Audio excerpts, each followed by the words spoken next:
Hey friends, around 70% of viewers who watch my videos haven't subscribed yet.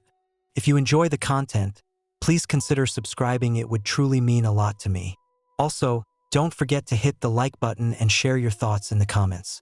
Your support helps the videos reach more people and really helps the channel grow. Thank you so much. Let me know in the comments which city or country are you watching from.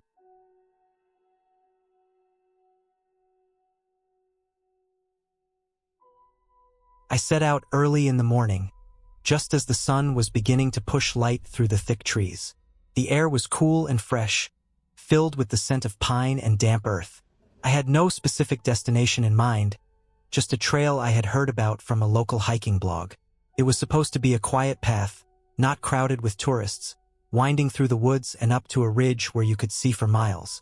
The ground beneath my boots was soft from a recent rain. Every step made a faint squish as the soil gave way. The trail was narrow, barely wide enough for one person, bordered by tall ferns and clusters of wildflowers with delicate white and yellow petals. Birds called to each other from high branches, and somewhere in the distance, I could hear the steady rush of a small stream. The first part of the hike was gentle, a slow climb with little incline. I moved at a steady pace, careful not to slip on the damp leaves and roots that crossed the path. The forest was dense, the canopy above filtering the sunlight into soft patches on the ground. As I walked, I noticed small things. A spider weaving its web between two branches, a line of ants carrying bits of leaves back to their nest, the subtle shift in the smell of the air when I passed a patch of wild mint. After about an hour, the trail began to climb more steeply. The trees thinned out, replaced by low shrubs and patches of exposed rock. I stopped to catch my breath and looked back down the slope. The forest stretched out in all directions, a sea of green that seemed to go on forever. The wind picked up here, cool and steady, brushing over my face and rustling the leaves. I kept going, the ground growing rougher with loose stones and roots tangled like snakes. My legs burned from the effort, but I welcomed the challenge. Reaching the ridge was the goal. I imagined the view from the top, how the valley below would open wide and the sky would stretch endlessly above. As I climbed higher, the sunlight grew warmer. I could see patches of blue sky through the branches now, and clouds drifting slowly. Somewhere nearby, a woodpecker tapped against a tree, its rhythm steady and sharp.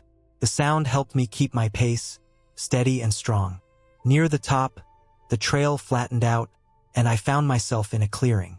The trees stood back here, giving space to wild grass and scattered rocks. The wind was stronger, sweeping over the open ground with a soft whistle. I dropped my pack and sat on a large stone to rest. From this spot, the view was breathtaking. The valley below was a patchwork of fields and forest, rivers threading through like silver ribbons. The mountains in the distance rose sharp and blue against the sky, their peaks capped with the last traces of winter snow. The air was clear, and the sunlight warmed my skin as I sat quietly, taking it all in. I stayed there for a while, drinking water and eating some trail mix. The quiet was deep, broken only by the wind and the occasional bird. It was the kind of silence that feels full, not empty, like the world has paused just for a moment. I felt calm, connected to something simple and real. After resting, I packed up and began the descent. The way down was slower because I had to be careful not to slip on the loose rocks and wet leaves. My legs were tired now, and every step required focus. The forest felt different on the way back, the light shifting as the sun moved lower. Shadows grew longer and the air cooled again. I noticed details I had missed before: the shape of a leaf, the smooth curve of a stone, the way the light made the bark on the trees look rough and textured. I saw a small rabbit dart across the trail and disappear into the bushes. The stream I had heard earlier was clearer now, its water running bright over the stones. As I neared the end of the trail, the forest thickened again. The path became softer underfoot, and the sound of the stream followed me like a guide. Finally, I reached the parking area where I had left my car. The sun was low in the sky, casting golden light over the trees and the empty lot. I felt tired but good. The hike had been hard in places, but it was worth it. The quiet of the forest, the fresh air, the wide view from the ridge. It all stayed with me. There was no rush here, no distractions, just the steady rhythm of walking and breathing and being outside. I loaded my pack into the trunk and sat in the car for a moment before starting the engine. The heater warmed the cool air inside, and I thought about the trail behind me, how the forest had felt alive and still all at once, how the small details made the whole day rich and full. Driving away, I looked back once at the dark line of trees against the fading light. The day was ending, but the feeling stayed. The calm, the quiet, and the deep satisfaction of a day spent on my own in the wild. The hike was simple, but it reminded me of something important. How being outside, moving through the world on foot, can clear the mind and open the heart. No stories or legends were needed, just the earth beneath my feet, the sky above, and the quiet pulse of nature all around me. That was enough.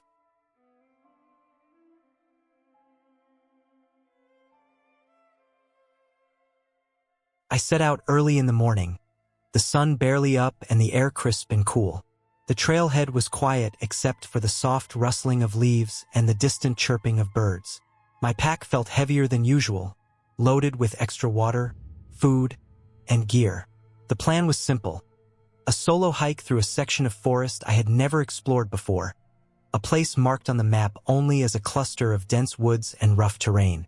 I was ready for the challenge, eager to lose myself in the natural world for a day. The path started well enough.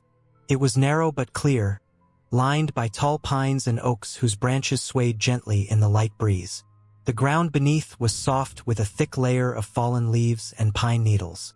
Early on, the trail curved alongside a small creek, its water clear and cold, trickling quietly over smooth stones. I stopped to fill my water bottle, kneeling by the bank and watching small fish dart through the shallow pools. The smell of damp earth mixed with pine filled the air, grounding me in the moment. As I moved deeper into the woods, the trail grew rougher. Roots twisted across the path like old ropes, and rocks jutted out in uneven clusters. My boots crunched and slipped occasionally on loose gravel, demanding my full attention to avoid tripping. The forest thickened, and the sunlight filtering through the canopy created a patchwork of light and shadow on the ground. Every now and then, I spotted signs of wildlife, broken twigs, fresh tracks, and the distant call of a hawk soaring high above. After a couple of hours, I reached a small clearing. It was a quiet spot, encircled by tall trees, and in the center was a large flat rock bathed in sunlight. I sat down to rest and pulled out a snack from my pack, some trail mix and an apple. The silence around me was complete except for the occasional buzz of insects and the whisper of leaves in the breeze. I took my time, savoring the peacefulness that felt so rare in everyday life. When I got up to continue, I noticed the trail markers. They were simple painted blazes on tree trunks, easy to miss if you weren't paying close attention. I followed them carefully, winding along the hillside and crossing a narrow wooden bridge over a trickling stream. The wood creaked beneath my feet, worn smooth by years of hikers. On the other side, the trail climbed steeply, the incline making my legs burn with effort. Sweat began to bead on my forehead, and I paused to adjust my pack straps. As the afternoon wore on, the forest changed. The trees became sparser, and the ground turned rockier and more uneven. I could hear the wind picking up, rustling through the branches with a harsher sound. A faint sense of unease crept in as I realized the path ahead wasn't as clear as before. The markers were fewer, and some looked faded or partially covered by moss. I slowed my pace, scanning carefully for the next blaze. At one point, I came across a fork in the trail. Both paths looked worn and used. One curved sharply to the right, heading down into a shadowed ravine, while the other led left up a steep ridge. I checked my map and compass, but the dense canopy made it hard to get a clear view of my position. I decided to take the ridge path, reasoning it might offer a better vantage point to figure out where I was. The climb was steep and tiring. My boots slipped occasionally on loose stones, and I had to stop several times to catch my breath. When I finally reached the top, the forest opened up into a small plateau with a partial view of the surrounding area. I could see more trees stretching out in all directions, with a faint outline of distant hills against the sky. The sun was lowering, casting a warm orange glow across the landscape. I pulled out my phone to check the GPS, but there was no signal. My heart sank slightly. I had been careful with my supplies and navigation, but now I realized I was deeper into the forest than I thought. The fading light meant I needed to decide whether to push on or turn back. I looked around and spotted another trail marker nearby, faint but visible. It seemed to head downhill, toward the direction I had come from. I chose to follow it, hoping it would lead back to the main trail. The descent was tricky. Loose gravel and roots made footing uncertain, and my legs trembled with the effort to stay balanced. As the trees thickened again, the light dimmed quickly. I slowed down even more, careful not to lose my way in the growing shadows. After what felt like an hour, I heard the sound of running water again. The creek from earlier, maybe. Relief flooded over me. I moved toward the sound, steadying myself with my trekking poles as I navigated through a tangle of bushes and low branches. Soon, I was back on the familiar path alongside the creek. I recognized the curve in the trail and the old fallen log I had passed that morning. The sun was almost gone now, and the forest was cloaked in twilight. I quickened my steps, eager to reach the trailhead before dark. The woods around me felt calm but alert, alive with the sounds of night creatures stirring. I kept my headlamp ready, though I hoped not to need it. Finally, the trees thinned, and I caught sight of the clearing where my car was parked. I broke into a run, heart pounding with relief and exhaustion. When I reached the edge of the parking lot, I dropped my pack and sat on the ground, catching my breath. The sky was a deep blue, and stars were beginning to twinkle above. I stood and walked over to my car, keys trembling in my hand. I pressed the remote button, and the lights blinked back. I opened the door, slid inside, and locked it behind me. The heater warmed the chilly air inside the cabin, and I leaned back, letting the day's tension drain away. The hike had tested me more than I expected. The forest had seemed friendly at first, then confusing and unforgiving. I realized how easy it was to lose track in the wilderness and how important it was to stay alert and prepared. But I also felt proud. Proud that I had trusted my instincts, stayed calm, and found my way back safely. Driving home, I thought about the quiet strength of the forest, how it demanded respect and patience. I knew I would return, better prepared and ready for whatever came next. This trip was more than just a hike. It was a reminder of my limits and my ability to overcome them, and that, in the end, made it worth every step.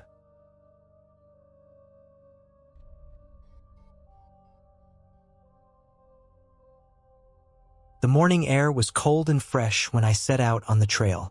The sun was just beginning to rise, casting a pale light through the thin branches of the trees.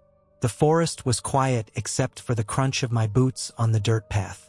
I had no particular destination in mind, just the urge to walk and feel the calm that comes with being surrounded by nature. The sky was clear, with only a few scattered clouds, promising good weather for the day. The trail was narrow and winding.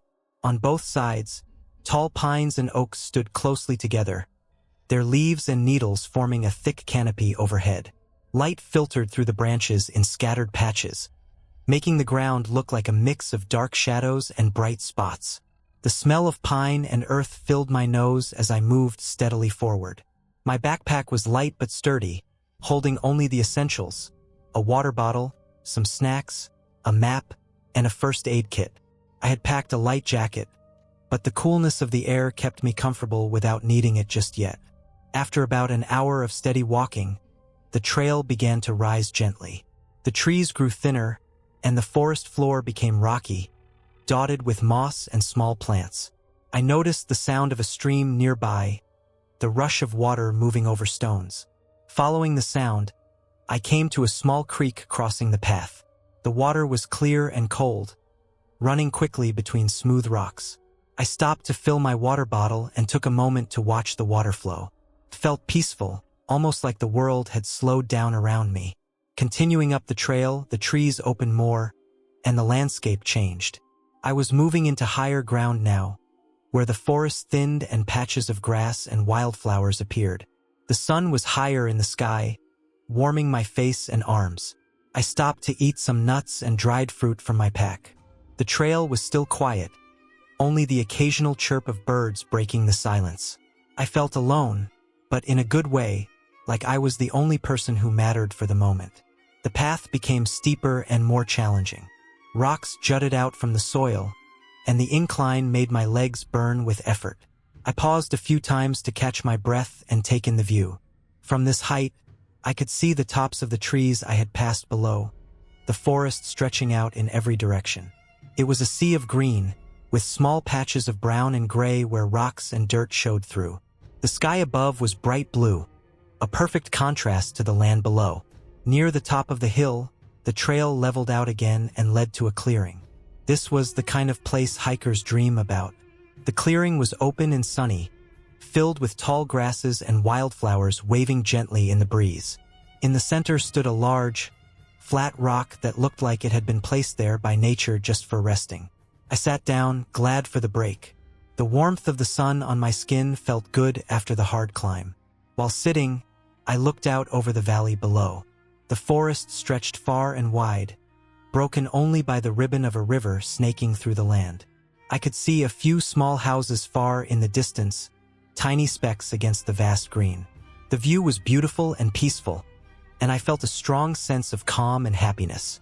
It was moments like this that made all the effort worthwhile. After a while, I stood up and continued walking. The trail now followed the ridge of the hill, offering more great views but also requiring careful footing. The ground was uneven and rocky, and I had to watch every step to avoid twisting an ankle. The wind picked up here, cool and steady, brushing against my face and carrying the scent of wildflowers. As I walked, I noticed the sky starting to change. Clouds were gathering on the horizon, thick and gray. The temperature dropped slightly, and the wind grew stronger. I kept going, hoping the weather would hold, but I knew it might be time to turn back soon. Before long, I reached the edge of the ridge where the trail began to slope downward. The rocks became loose and the path less clear. I moved carefully, steadying myself with my trekking poles. The clouds had darkened more now, and I could hear the faint rumble of thunder in the distance. The first drops of rain began to fall, light at first but growing heavier quickly. I didn't want to get caught in a storm on this rocky trail, so I picked up my pace. The rain came harder, soaking my jacket and making the rocks slippery. My boots splashed in puddles forming along the path. I focused on the ground, trying not to slip as the rain poured down around me. After what felt like a long and difficult descent, I finally reached the base of the hill. The trees were thicker here, and the rain was less intense under the canopy. I followed the trail back toward where I had started. My clothes were wet, my legs tired, but I felt alive in a way only the outdoors can make you feel. As I walked the last few miles back to my car, the rain slowed and the clouds began to break apart. Rays of late afternoon sun peeked through, drying the wet leaves and sparkling on the drops still clinging to the branches. I arrived at the parking lot just as the sun began to set, casting long shadows and bathing everything in warm golden light. Sitting in my car, I took a deep breath and looked out at the forest behind me. The day had been hard but rewarding. The trail had tested me, the weather had challenged me, and in the end, I had made it through on my own 2 feet. The quiet moments, the fresh air, the stunning views, those were what I would remember most. Packing up my gear, I felt grateful for the chance to get away from everything for a while. Hiking like this reminded me that life is sometimes about moving forward, one step at a time, even when the path is steep and the weather turns against you. It's about pushing through, appreciating the small details, and knowing that when you reach the end, the journey was worth every bit of effort.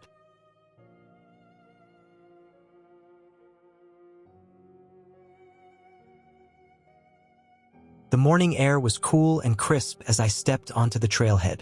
The forest around me was still waking up, the faint sounds of birds stirring in the branches above. I had planned this hike on a whim, not really sure where I was going beyond the name of the trail printed on the map, Pine Ridge Loop. The day was clear, with no sign of rain or clouds, and I wanted to make the most of it. The path was narrow and dusty, winding gently upward through thick stands of pine and fir trees that filtered the sunlight into scattered golden patches on the ground. At first, the walk was easy, the incline gentle enough that I didn't have to push too hard. The smell of pine needles mixed with the earthy scent of damp soil beneath the trees was fresh and calming. I could hear the crunch of my boots on dry leaves and small twigs, and the occasional chirp of a squirrel or flutter of a bird taking flight nearby. The trail was marked clearly with small, painted blazes on the trees, guiding me through a maze of underbrush and rock.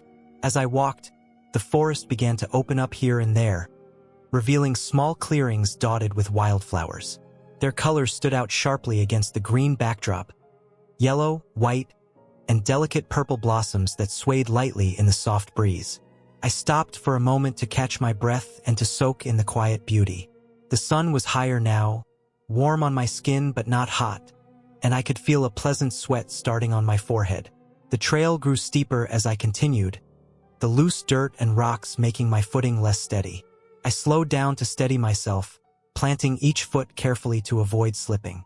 My legs were beginning to tire, the muscles tightening with effort. The trees grew taller and thicker here, the canopy denser, blocking out much of the sunlight. The air smelled cooler and a bit damper. Somewhere up ahead, I could hear the faint trickle of water. After another stretch of uphill walking, the path leveled out, and I came upon a small stream crossing. The water was clear and cold, tumbling over smooth stones in a shallow bed. I took a moment to kneel down and cup the water in my hands, letting it wash over my face and arms. The cold shock revived me, and I took a sip, the fresh taste clean and pure. The sound of the stream was peaceful, and I stood there quietly, listening to the water moving and the wind whispering through the leaves. Beyond the stream, the trail continued to climb, but more gradually now. The forest started to thin, with more open spaces and a better view of the surrounding hills and valleys. I could see the tops of distant mountains, their jagged peaks stretching toward the sky. The landscape was a patchwork of green forests, rocky outcrops, and open meadows.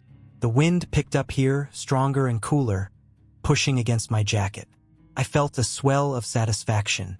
The effort to get here was paying off. The path was well worn, and I could see footprints of other hikers who had come before me. It was reassuring, knowing I was not entirely alone in this vast wilderness. Still, the solitude was welcome.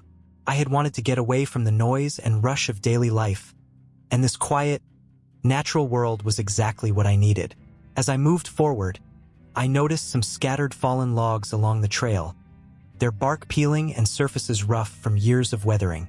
Some of the logs were covered in moss, soft and green, and small mushrooms clustered at their bases. The trail wound through these remains of old trees like a ribbon, blending with the natural decay that was part of the forest cycle. After a few hours of steady hiking, I reached the summit of the loop. It was a small clearing on top of a ridge, with a rocky outcrop that provided a perfect place to rest. The view was breathtaking. Below me stretched the vast forest, a sea of green that seemed to go on forever. In the distance, mountains rose sharply, their peaks dusted with the last patches of winter snow. The sky was a clear blue canvas, and the sunlight poured over the landscape in a warm, golden light. I sat down on one of the large rocks, taking off my pack and pulling out a bottle of water and a small snack. The quiet was deep here, broken only by the occasional call of a hawk circling above or the rustle of a breeze through the trees. I felt completely at peace, far away from any city noise or distractions. The effort it took to get here, the aches in my legs, and the sweat on my brow all faded away as I soaked in the moment. I stayed there for a while, resting and just looking out over the wild land. The trail had been more challenging than I expected, but the reward was worth it. I felt a connection to something larger, the natural world that moved at its own pace, untouched by hurry or stress. The sun was starting to dip lower now, casting longer shadows and turning the sky soft shades of pink and orange. Knowing I still had to make the full loop back, I packed up and started my descent carefully. The path down was steeper and looser, and I had to watch every step to avoid slipping. My legs were tired, but I felt steady and sure. The forest was changing as the day grew late, the light was fading, and the temperature was dropping. The sounds of the forest grew quieter, the animals settling in for night. I reached the trailhead again as dusk fell. The air was cool and fresh, the smell of pine and earth stronger in the evening calm. My body was tired but satisfied. The hike had been long and sometimes hard, but it had given me something I don't get in everyday life: quiet, space, and a chance to be part of something bigger and slower. I took one last deep breath of the forest air before heading back to my car, feeling refreshed and ready to face whatever came next with a clearer mind and a steadier heart. That day in the forest was a reminder that sometimes the best journeys are the ones where you just move forward, step by step, and let the world unfold around you. No rush, no distractions, just the trail beneath your feet and the sky above.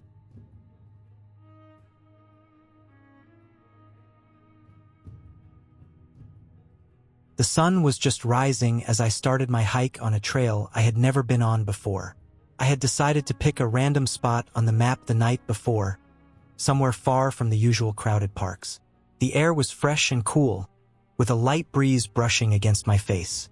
The forest around me was thick with tall trees, their leaves whispering softly in the wind.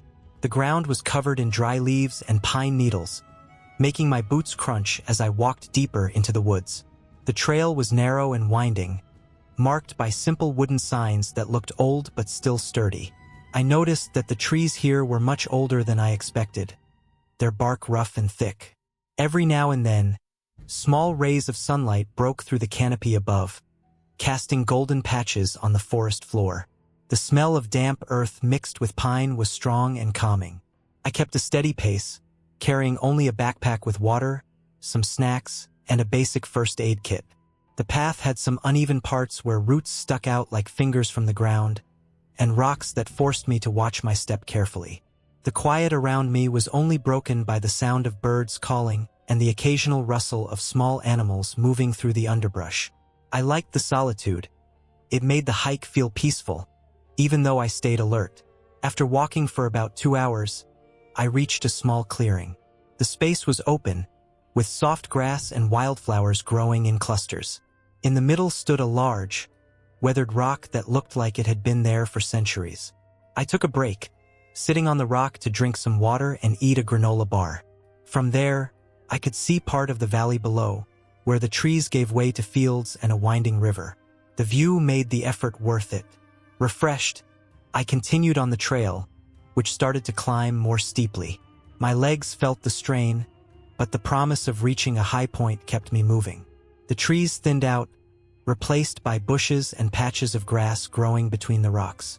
The wind was stronger now, cold against my skin.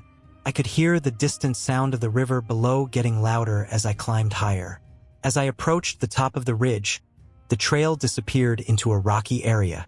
I carefully picked my way over the stones, using my hands to steady myself.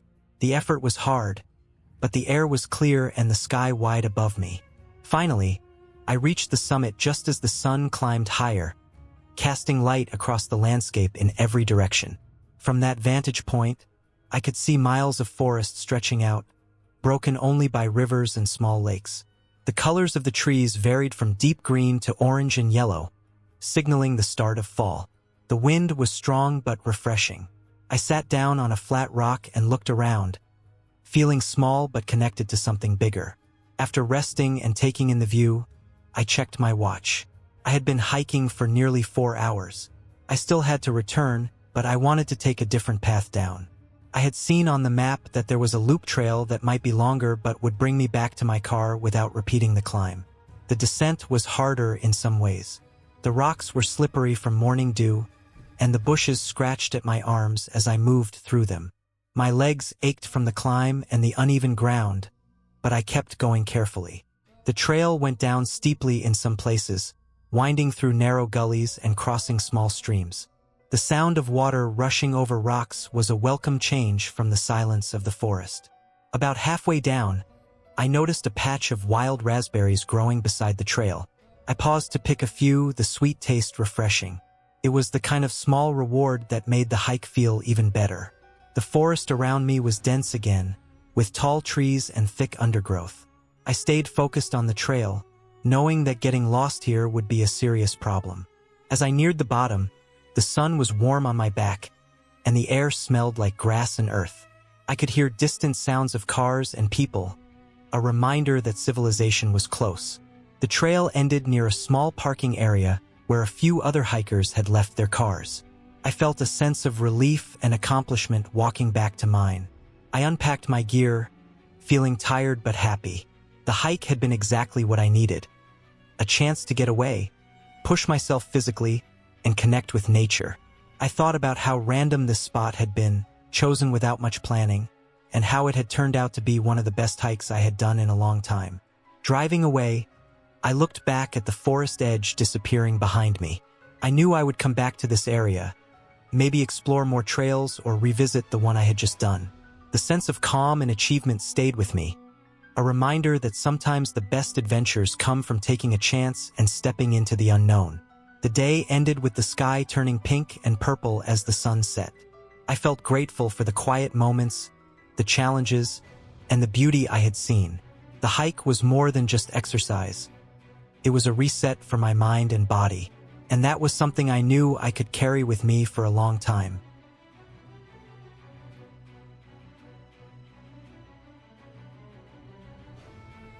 I set out early in the morning, carrying a medium-sized backpack filled with the usual hiking gear, water, snacks, a first aid kit, and a map of the area. The trailhead was quiet, surrounded by tall pines and the soft rustling of leaves in the light breeze. It was late spring, and the forest was waking up. The air smelled fresh with damp earth and pine needles. I had no particular destination in mind, just a plan to follow a random trail that caught my eye on the map and see where it would lead. The first part of the hike was easy. The path was wide and well-trodden, and the sun filtered through the branches in warm patches of light. I kept a steady pace, enjoying the feeling of my feet pressing into the soft dirt, the steady rhythm of the forest sounds around me. Birds called here and there, but otherwise, everything felt calm and untouched. I noticed small details, the bright green moss growing on rocks, tiny flowers tucked into cracks, the way the light changed as the trees grew taller and thicker. After about 2 hours, the trail began to narrow. The packed dirt gave way to loose stones and fallen leaves. The slope grew steeper, and I had to watch my footing carefully. I passed a few clearings where the sun broke through completely, revealing patches of wildflowers and open sky. The air grew cooler and fresher as I climbed higher. I stopped once to drink from my water bottle and take a small snack, a granola bar, while sitting on a smooth boulder. At one point, the trail forked. Both paths looked well used, but one headed steeply uphill and the other seemed to curve more gently through the trees. Without much thought, I took the uphill trail. The path was rougher here, with exposed roots and larger rocks. My legs began to tire, and sweat collected on my forehead. I kept my breath steady and my pace slow but sure. The deeper I went into the forest, the quieter it became. The sound of the wind in the branches was the only thing breaking the silence. About an hour later, I reached a ridge with a view. The trees opened up to reveal rolling hills stretching out under a wide sky. The sun was higher now, bright but not hot, and the breeze felt cool on my skin. I sat down on a fallen log and took out my water bottle again, sipping slowly while taking in the view. The forest stretched far below, dark green and dense, and in the distance, I could see a small lake catching the sunlight. I hadn't expected to come across a view like this on a random trail, and it made me glad I had chosen this path. After resting for a while, I continued along the ridge trail. The path twisted and turned, following the edge of the hill, sometimes close to steep drops covered in thick brush and small trees. I stayed cautious, keeping a safe distance from the edge and stepping carefully where the ground was uneven. The air smelled faintly of pine resin and wildflowers, and occasional birds flew across the sky. Eventually, the trail began to descend. The ground here was softer again, covered in a mix of dirt and pine needles. I noticed signs of animals, tracks in the mud and some broken branches where deer must have passed. The trees grew closer together, and the light dimmed under the thick canopy. I had to slow my pace again to avoid tripping over roots and rocks. As I walked deeper into this part of the forest, I realized I hadn't seen any other hikers for a long time. The silence was different now, almost heavy, but not uncomfortable. Felt like the forest was holding its breath. I stayed alert but not afraid, aware of every sound and movement around me. The sun was starting to lower in the sky, casting long shadows between the trees. I checked my map and noticed that the trail I was on was supposed to circle back toward the main path, but it wasn't clearly marked here. I kept following the worn dirt path, hoping it would lead me back before it got too dark. My legs were tired, but I didn't want to rush and risk slipping. After about an hour of careful walking, I came to a small stream. The water was clear and cold, running over smooth stones with a quiet, steady sound. I knelt down to fill my water bottle and rested for a moment, dipping my hands in the chilly water. The stream was a good sign. Trails often follow water sources, so I figured I was still on the right track. The sun was now close to the horizon, and the forest was turning a deep shade of green and gold. I packed up and kept moving, following the sound of the stream downstream. The trail was less obvious here, covered in fallen leaves and branches. I had to push aside some bushes and step over logs. My feet were sore, and my backpack felt heavier with every step. Just as the light was fading, I spotted a faint trail marker nailed to a tree. It was a simple wooden sign with a painted arrow pointing to the right. Relief washed over me. I followed the arrow, hoping it would lead me back to the main trailhead before nightfall. The path climbed gently again, and I pushed myself harder despite the weariness. My heart beat faster from both the effort and the worry of being out too late. After about 20 minutes, I saw a clearing through the trees, the parking area where I had left my car. I made my way to the edge of the clearing and stood there for a moment, watching the last light disappear. The sky was painted in soft pinks and purples, and a cool breeze rustled the leaves. I felt a quiet satisfaction. The hike had been tougher than I expected, but I had made it through. There were no surprises, no dangers, just the steady challenge of the forest and the trail. I walked to my car, unlocked it, and sat inside. The seat felt warm after being in the sun all day. I took off my backpack and leaned back, letting out a deep breath. My legs were tired but steady. I checked my phone for signal. There was a little, enough to call my partner and let them know I was safe. As I drove away, the forest grew darker behind me. The day had been full of simple moments. The crunch of leaves underfoot, the cool water of the stream, the scent of pine and earth. It was a good day to be outside, to be moving and alive. I knew I would come back to this trail again someday, better prepared and maybe with a clearer plan. But for now, I was content with the way things had turned out. The hike had been a reminder that even random paths can lead to something worth the effort. A quiet view, a fresh breath of air, and the feeling of having done something on my own. No stories, no shadows, just the trail and me. And that was enough.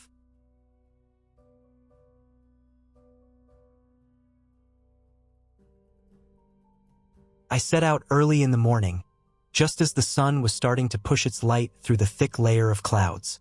The air was cool and fresh, with a faint scent of wet earth and pine needles all around. I had planned this hike on a whim, choosing a trail that looked promising on the map but that I had never been on before. The path was marked by rough signs nailed to trees, some faded from years of sun and rain, and it wound through dense forest that grew taller and thicker the further I went. At first, the trail was easy enough. Soft dirt beneath my boots, broken here and there by roots and scattered stones.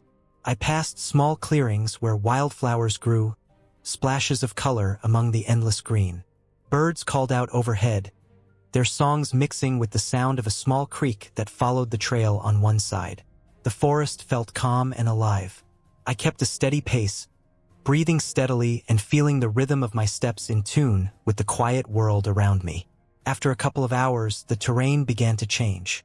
The trees grew closer together, their trunks thicker and their branches reaching over the path, creating a tunnel of leaves and shadows. The ground became rockier, with larger stones and patches of moss that made footing tricky. I slowed down to watch each step carefully, balancing on the uneven surface. A thin mist started to rise, curling low over the earth and giving the woods a muted, gray glow. At one point, the trail climbed steeply. My legs burned as I pushed myself up the slope, gripping at roots and rocks for support. Sweat soaked through my shirt despite the cool air. When I finally reached the top, I paused to catch my breath. From there, I could see a small valley below, filled with trees and a patchwork of shadows where the sun broke through the clouds. The view was wide and quiet, stretching out to the edges of the hills beyond. I took a sip of water, wiping the sweat from my brow. My backpack felt heavy, but it carried everything I needed: extra clothes, food, a map, a first aid kit, and a flashlight just in case. I had learned to prepare for anything, no matter how simple a trip seemed. Still, I had not planned for what came next. The trail continued on the other side of the ridge, but when I reached it, I noticed something was off. The usual markers, painted blazes on trees, small wooden signs, were gone or altered. One sign I passed before the climb was turned around. The arrows on it no longer pointed the same way. For a moment, I thought maybe I had taken a wrong turn earlier, but I had checked my map multiple times, and everything seemed to match. I kept walking, trying to stay calm. The forest was quiet now, almost too quiet. The birds were silent. The creek's babble was faint and distant. The mist had thickened, swirling around the tree trunks like a slow-moving river of smoke. My boots sank slightly in the damp earth with each step, and the smell of wet leaves and decaying wood was stronger. The path felt less like a trail now and more like a faint suggestion through the undergrowth. Some spots looked like they hadn't been walked in for a while. I pushed branches aside, trying to keep on course. Every so often, I checked the compass app on my phone. The battery was low but still working, and it showed I was moving roughly in the right direction. Time passed slowly. The sun disappeared behind thick clouds, and the forest dimmed further. My legs ached from the uneven ground and constant climbing and descending. I stopped to rest on a fallen log, taking a bite of a granola bar and sipping the last of my water. My phone battery warned me again, and I switched it off to save power. As I stood and prepared to move again, I noticed something else. The trail markers were no longer there at all. No signs, no blazes, no arrows. Just trees and shadows and thick, wet moss. The path was gone. I took a deep breath and tried to think logically. The map in my pack showed the trail continuing straight ahead. If I could find a stream I saw marked nearby, I could follow it downhill and maybe find the main road or a clearing. The forest felt less friendly, but I trusted my instincts. I stepped forward slowly, careful not to slip on moss-covered stones or hidden roots. The mist made everything look different, shadows blending with shapes of trees and rocks. My heart beat a little faster. I tried to focus on the sounds. Distant water, wind through the branches, my own breathing. The silence was heavy, but I knew I had to keep moving. After about 20 minutes, I heard the faint rush of water. Relief washed over me. I followed the sound and soon found a narrow stream cutting through the forest floor. This clear water moved quickly over smooth stones. I crouched to fill my bottle and drink, then stood to follow the stream downstream. The path along the stream was easier, with fewer obstacles and a gentle slope. I kept my eyes on the water and moved steadily. The mist began to thin, and after a while, sunlight broke through the clouds again. Birds started singing, and the forest seemed to wake up. Eventually, I spotted a dirt road through the trees. The sound of a car engine echoed faintly in the distance. I picked up my pace, my legs moving faster despite the fatigue. The road led out of the forest and toward a small parking area. My car was there, just as I had left it. I opened the door, sat down, and took a long breath. The hike had turned harder than I expected, and I had lost the trail for a time. But I made it back safely. I started the engine and drove slowly away, feeling tired but grateful. The forest was quiet behind me, peaceful once again. The whole experience reminded me how important it is to be prepared and alert when hiking alone. Nature is beautiful, but it can change quickly, and what seems familiar can become confusing. I learned to trust my instincts, to stay calm when things don't go as planned, and to respect the power of the wilderness. That day, I came back with more than just tired legs. I came back with a deeper understanding of the forest and myself, and that was worth every step.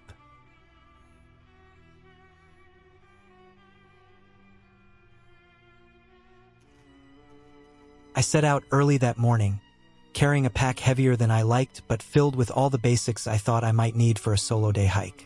The sky was clear, a soft blue stretching above the tall trees lining the trailhead. The air smelled fresh and cool, the kind of crispness that wakes you up better than coffee. I had no set destination in mind, just the urge to get lost in the woods for a while, away from the noise and rush of everyday life. The trail started easy enough, winding gently up a slope covered with a thick carpet of pine needles. Every step made a satisfying crunch, and small patches of sunlight filtered through the branches, making patterns on the ground. I noticed the way the wind moved through the treetops, a soft whisper that seemed to carry the forest's calm with it. Birds sang here and there, mostly unseen but their songs a comforting backdrop. I moved steadily, careful to watch my footing as the trail grew steeper. The path was narrow, sometimes barely wider than a single boot, with roots and rocks poking out in places. My legs ached after the first hour, the weight of the pack pulling down, but I welcomed the effort. The sweat cooled quickly in the cool mountain air. After a while, the trees thinned, and the trail opened onto a rocky ridge. From there, the view stretched out in all directions. Rolling hills blanketed with trees, faraway ridges fading into the blue haze of distance, and the winding ribbon of a river down below. I paused, took a deep breath, and felt a rare kind of quiet settle over me. Not just around me, but inside. No phone, no messages, no plans. Just this moment. I kept going, following the trail as it dipped back into the woods. The path grew less clear here, scattered with fallen leaves and broken branches. I noticed small signs that I wasn't alone. Animal tracks in the mud, the occasional broken twig. Nothing alarming, just the quiet presence of the forest's other inhabitants. Hours passed. The sun shifted west, the light growing warmer and softer. I stopped to eat a quick lunch, unpacking a sandwich and some fruit. Sitting on a smooth rock, I watched a squirrel dart between trees, its small movements quick and lively. My muscles felt tired but strong. I knew I was a few miles from the car, but not exactly sure how far. I wasn't worried, the trail was marked, and I had a map and compass in my pack. After lunch, the trail began a long descent, winding down through a thicker part of the forest. The air here was cooler and damper, with the smell of moss and earth strong around me. Ferns grew tall along the path, and I spotted a few bright mushrooms peeking through the underbrush. It was quiet again except for the occasional rustle of leaves underfoot and the distant call of a hawk. At one point, I stepped carefully across a small creek. The water was cold and clear, running over smooth stones. I dipped my hand in, letting the chill spread through my fingers. It felt good after the effort of the climb earlier. I filled my water bottle from the creek using a small filter I always carried. Staying hydrated was important. As the afternoon wore on, the trail curved sharply and I noticed a change in the landscape. The trees grew taller and more dense, their trunks thick and gnarled. The ground was rockier and uneven. The sun was dipping lower now, and the forest shadows stretched long and dark. I slowed down, paying close attention to the trail markers, painted blazes on tree trunks and small piles of rocks. It was easy to lose your way here if you weren't careful.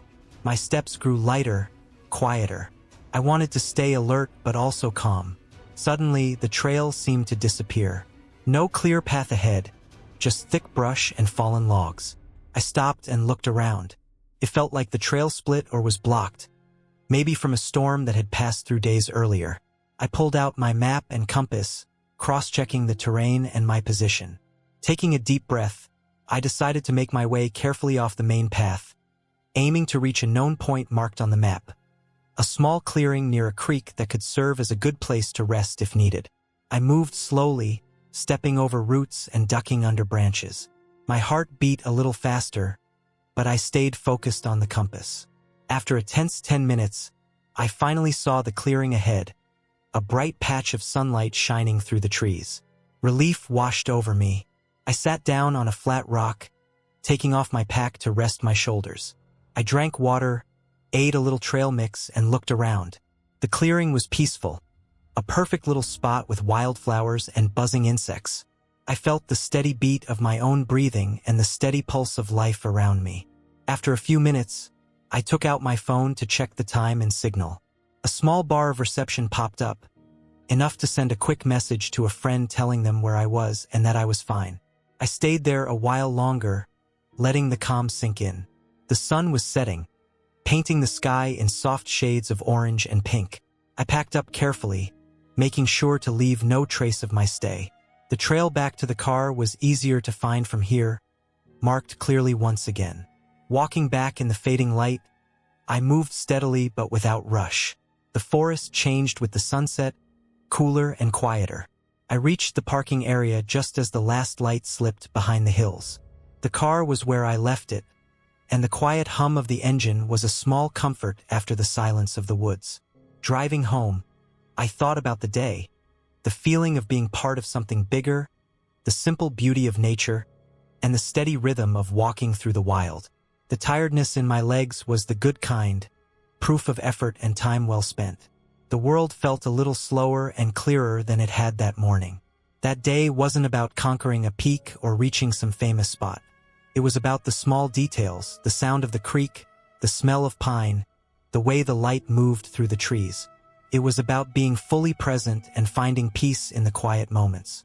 And that, I realized, was the real reward of hiking alone.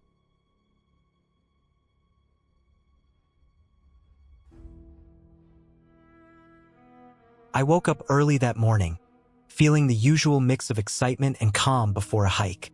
The sun had just begun to rise, casting a soft, golden light over the trees outside my small cabin. I packed my backpack carefully, making sure I had enough water, some snacks, a map, and my basic first aid kit. The trail I had chosen was one I had never been on before, a random pick from an old hiking guide I found in a secondhand bookstore. It promised a quiet route through mixed forests and gentle hills, with a small lake at the halfway point. I liked the idea of a peaceful walk, away from the usual crowded spots.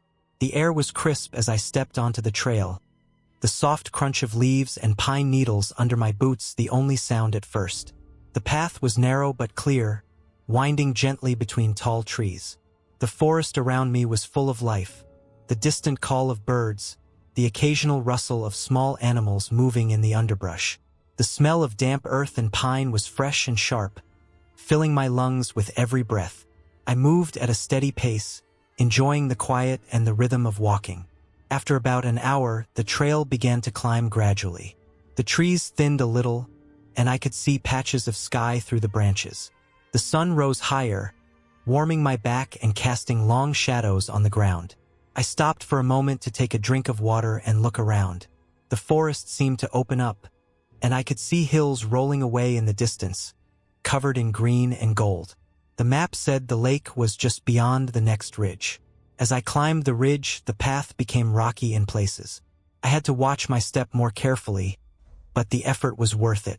When I reached the top, I paused again to catch my breath and enjoy the view.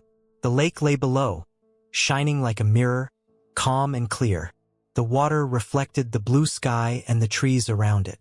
I felt a deep sense of peace standing there, away from noise and distractions.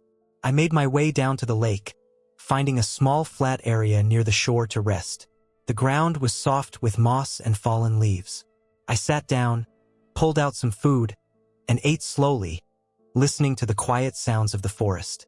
Occasionally, a gentle breeze moved across the water, sending tiny ripples to the shore. The only other movement came from a few ducks paddling near the reeds. I stayed there for some time, letting the calm settle into me. After the break, I packed up and continued on the trail, which looped around the lake and then headed back into the forest. The path was softer here, covered with fallen needles and leaves. The trees stood closer together, their branches forming a kind of roof overhead. The light was dimmer, filtered through the leaves.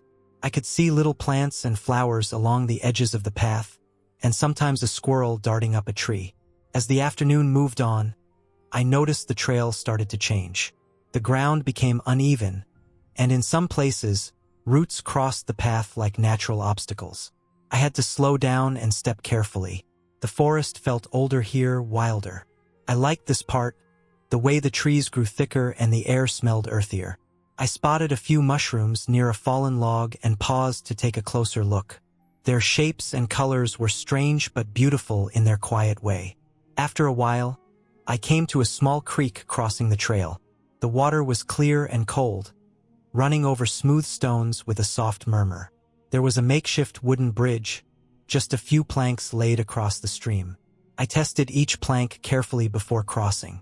On the other side, the trail climbed gently again, leading me deeper into the woods. The afternoon light grew softer as the sun began to lower. Shadows stretched long and the forest took on a golden hue. I checked my watch and realized I had been hiking for several hours. I decided to start making my way back toward the cabin before it got dark. The trail was familiar now, easier to follow with the fading light. On the return leg, I noticed how different the forest looked in the evening. The sounds were quieter, the colors muted. I felt a slight chill in the air and pulled my jacket tighter around me. I kept my pace steady but slower, careful not to trip on roots or rocks in the dim light. As I neared the end of the trail, I passed by a clearing where the last rays of sun were slipping behind the trees. The sky was a soft pink and orange, fading to blue. I stopped to take it all in, the peacefulness of the forest at dusk settling over me. It was the kind of moment that made the whole hike feel worth it. The quiet beauty of nature, the feeling of being alone but not lonely.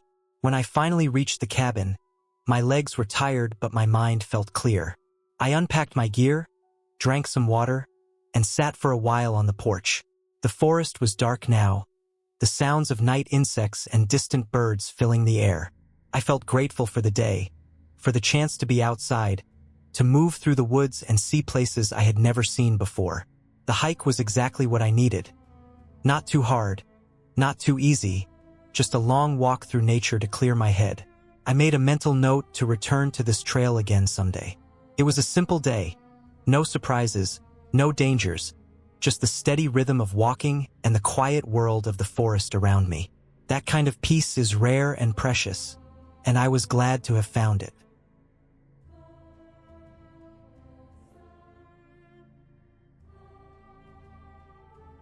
I set out early in the morning, carrying a backpack loaded with the essentials: water, snacks, a map, compass, and some extra clothes. The trailhead was quiet, the kind of peaceful that only exists before the world fully wakes up. The sky was still a pale blue, the sun just beginning to push away the last shadows of night. I took a deep breath, feeling the cool, fresh air fill my lungs. The scent of pine trees and damp earth was sharp and clean, a natural perfume that reminded me why I loved hiking alone. There was no rush today. I wanted to take my time and let the trail guide me through the forest. The path started narrow, winding through tall trees with trunks thick and rough beneath my fingers when I brushed past them. The ground was soft with fallen leaves and pine needles, cushioning each step and muffling the sound of my boots. Every now and then, a bird would call out somewhere high above, breaking the silence with its sharp song. I could hear the distant sound of a stream running somewhere ahead, a steady, gentle murmur that promised water and a place to rest. As I moved deeper into the woods, the trail opened up in places to reveal small clearings where sunlight spilled down in golden patches. Wildflowers grew in clusters here, yellow, purple, and white, adding color to the greens and browns of the forest. I stopped for a moment to admire a patch of bright bluebells, their delicate petals nodding in the soft breeze.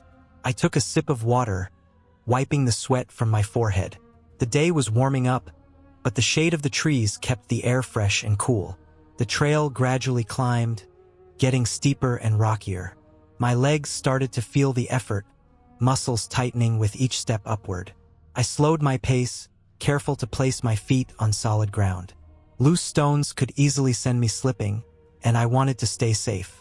The forest changed as I gained altitude. The trees grew shorter and more spaced out, and patches of moss covered the rocks and fallen logs. Occasionally, I caught glimpses of the valley below, a patchwork of green fields and distant houses framed by hills that rolled away to the horizon. About halfway through the hike, I reached a small ridge. From here, the view opened up completely. The sky stretched wide, a bright blue dome with only a few fluffy clouds drifting lazily. Below, the forest spread out like a vast green carpet. I sat on a large rock, feeling the warmth of the sun on my back. I ate some trail mix and drank more water, letting the quiet settle over me. No sounds but the wind in the trees and the distant call of a hawk circling above. After a while, I stood up and continued. The trail curved around the ridge, leading down through a dense patch of fir trees. The air smelled stronger here. Pine resin and damp earth mixed together. The ground was uneven, roots twisting across the path like the veins of the forest. I had to watch my step carefully. My boots gripped the soil, and I used my trekking poles to steady myself as I moved downward. The afternoon sun began to lean toward the west, casting longer shadows. I knew I needed to keep an eye on the time. I wasn't planning to camp out, so I wanted to finish the loop before dark. But there was still a feeling of calm. No hurry, just the steady rhythm of walking and breathing. As the trail flattened out again, I crossed a small wooden bridge over a creek. The water was clear and cold, tumbling over smooth stones with a light splash. I stopped to dip my hand in and splash some on my face. The cold water was refreshing and sharp, waking me up after the long walk. On the other side of the bridge, the trail led into a thick patch of bushes and low trees. The light dimmed here, filtered through the dense leaves above. Suddenly, I noticed something out of place. The trail markers, small painted blazes on trees, didn't look right. One was crooked, and another seemed to be pointing in a direction that didn't match the map. I stopped and checked my compass. The direction the markers were pointing wasn't the one I expected. For a moment, I felt a flicker of doubt. Maybe I had missed a turn somewhere. I took out my map and laid it on a flat rock. I traced the path I had taken with my finger and compared it to the trail markers. It became clear that the markers had been moved or altered. The arrows pointed deeper into the forest, away from the main trail loop I planned to follow. My heart beat a little faster. There was no obvious reason why someone would do that, but it could cause serious problems if I followed the wrong path. I decided to trust my map and compass instead of the markers. I carefully turned back a few steps and found the correct fork in the trail, heading back in the right direction. It felt strange to realize that someone had changed the markers, but I didn't want to think about why. What mattered was staying on the safe path. The last part of the hike was quieter. The trees thinned out, and the trail ran alongside a small ridge with a steep drop on one side. I stayed close to the inside edge, moving carefully. The wind picked up, cool and steady, brushing against my face. The sky was streaked with orange and pink as the sun started to set. The light shifted quickly, and I knew I had to finish before it got too dark. Finally, I saw the parking lot through the trees. My car was there, just as I had left it. I felt relief flood through me. The long day of walking was ending safely. I sat on a bench near the lot for a few minutes, letting the tiredness sink in. The forest was quiet now except for the sound of a few birds settling in for the night. I packed up my gear slowly, careful not to rush. The sun disappeared below the horizon, and the sky turned dark blue. When I finally got in the car and started the engine, it roared to life without any problems. Driving away, I felt a deep sense of satisfaction. The trail had tested me, but I had stayed focused and calm. The markers had been confusing, but I had trusted my instincts and tools. The hike was real and raw, full of hard steps, sharp views, and quiet moments that filled me with peace. That day reminded me why I liked hiking alone. It was about trusting myself and nature, and knowing that no matter what happened, I could find my way back. The forest didn't tell stories or play tricks. It just was. And in that honesty, I found something steady and true.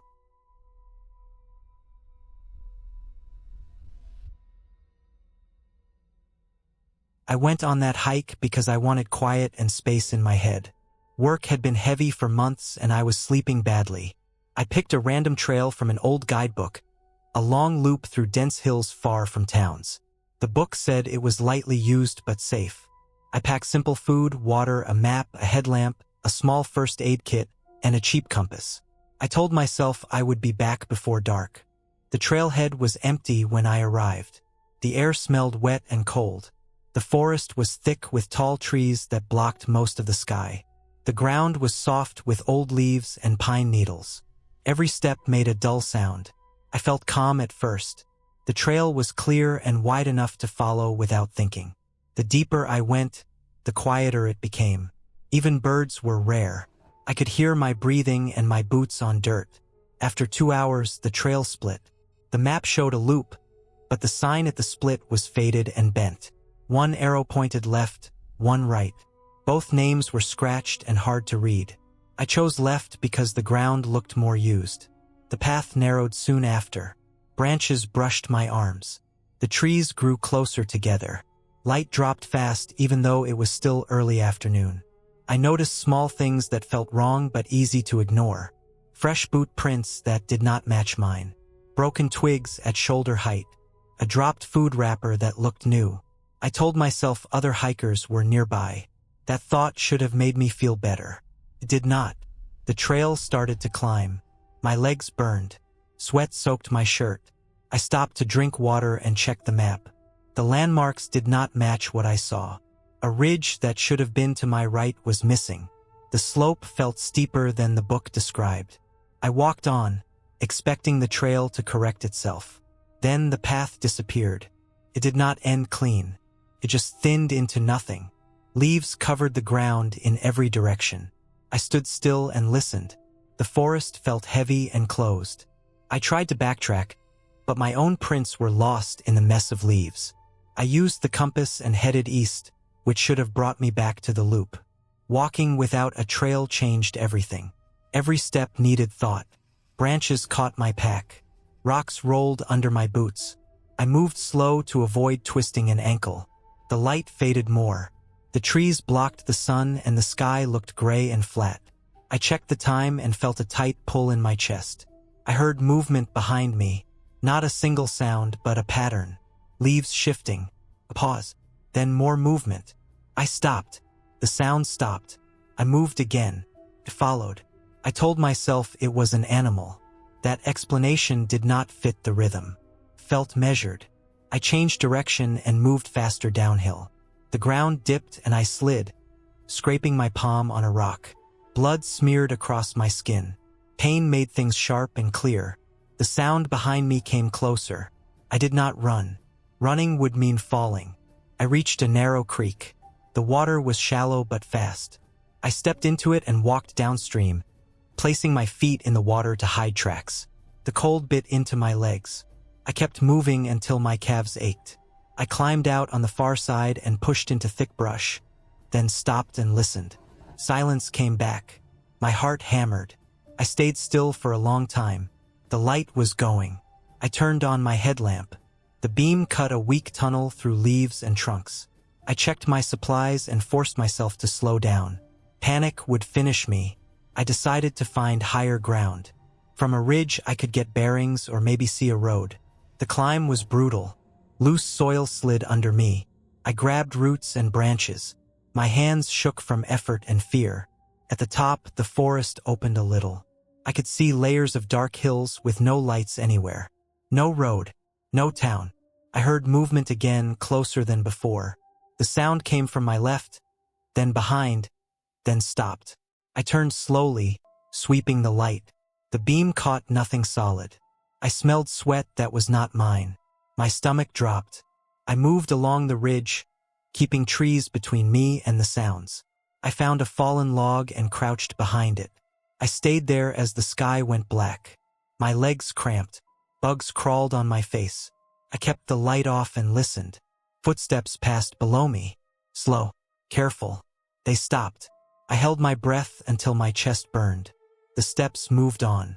I waited longer than felt safe. When I moved again, I went the opposite way, staying low, using the ridge to mask sound. Hours dragged. My headlamp battery dimmed. I found a faint dirt track that looked like an old service path. I followed it with shaking legs. The path widened. Gravel appeared. Then a metal guardrail reflected my light. I stepped onto a road. It was empty but real and solid. I followed it downhill until my legs failed me. Far below, I saw headlights. I waved my light and kept moving until the car slowed and stopped. I did not speak. I just stood there, shaking, until the driver called for help. Rescue came later. They took me back to the trailhead. Rangers searched the area the next day and found nothing they would explain to me. I went home with cuts, bruises, and a deep fear that stayed. I do not hike alone anymore. I plan routes better. I turn back early. I learned that being prepared does not mean being safe. It only means you might live long enough to leave.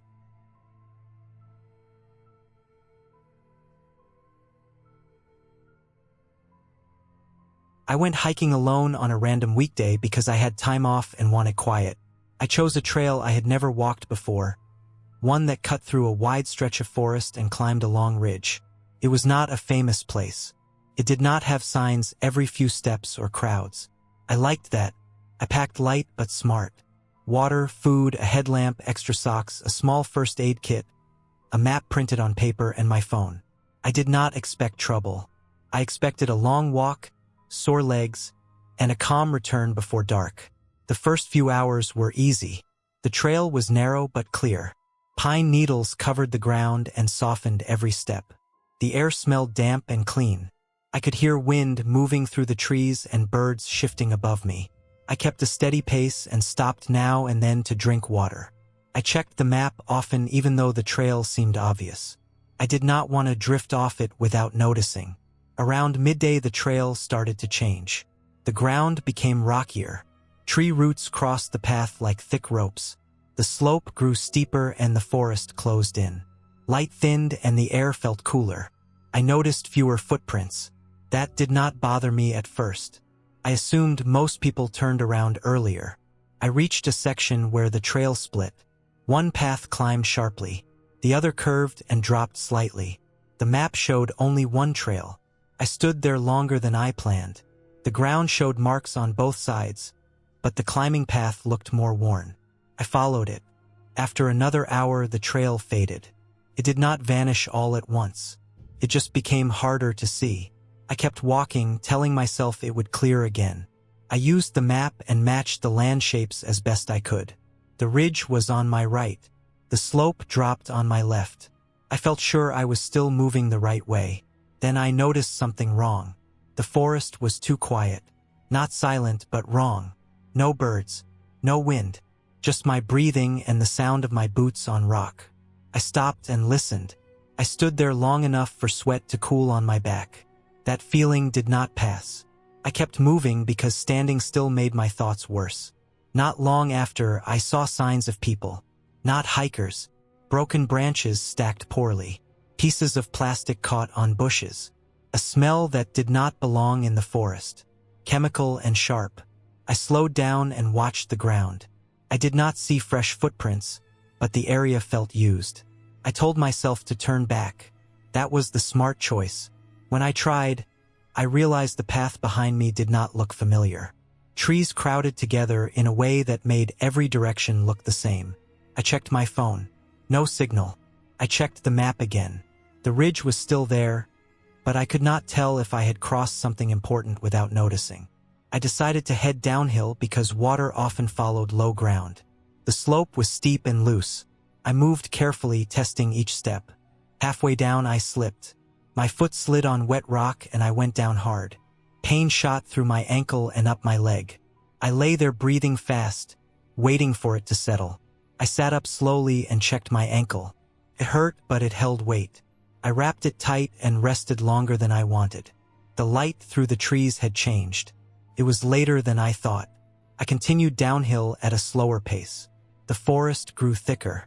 Thorns scratched my arms. Sweat soaked my shirt again. I finally heard water. A small stream cut through the ground. I followed it, stepping from rock to rock. The sound helped calm me. Then I saw it. A clearing that did not belong there. Plants in neat rows. Dark hoses running between them. Bags of fertilizer stacked near a tarp. This was not a campsite. This was not legal. My stomach dropped. I froze and scanned the area. No movement. No voices. Still, I knew people could be nearby. I backed away slowly, careful not to leave clear tracks. My heart beat so hard it made me dizzy. I did not run. I moved until the clearing vanished behind trees. Then I changed direction and climbed away from the stream, even though my ankle screamed with each step. I kept moving until my legs shook. I stopped only when I reached higher ground where the forest opened a bit. I checked the sky. The sun was low. I had hours before full dark, but not many. I made a plan. I would stay high and follow the ridge until morning if I had to. Ridges are easier to follow than valleys. I marked my direction using the sun and kept going.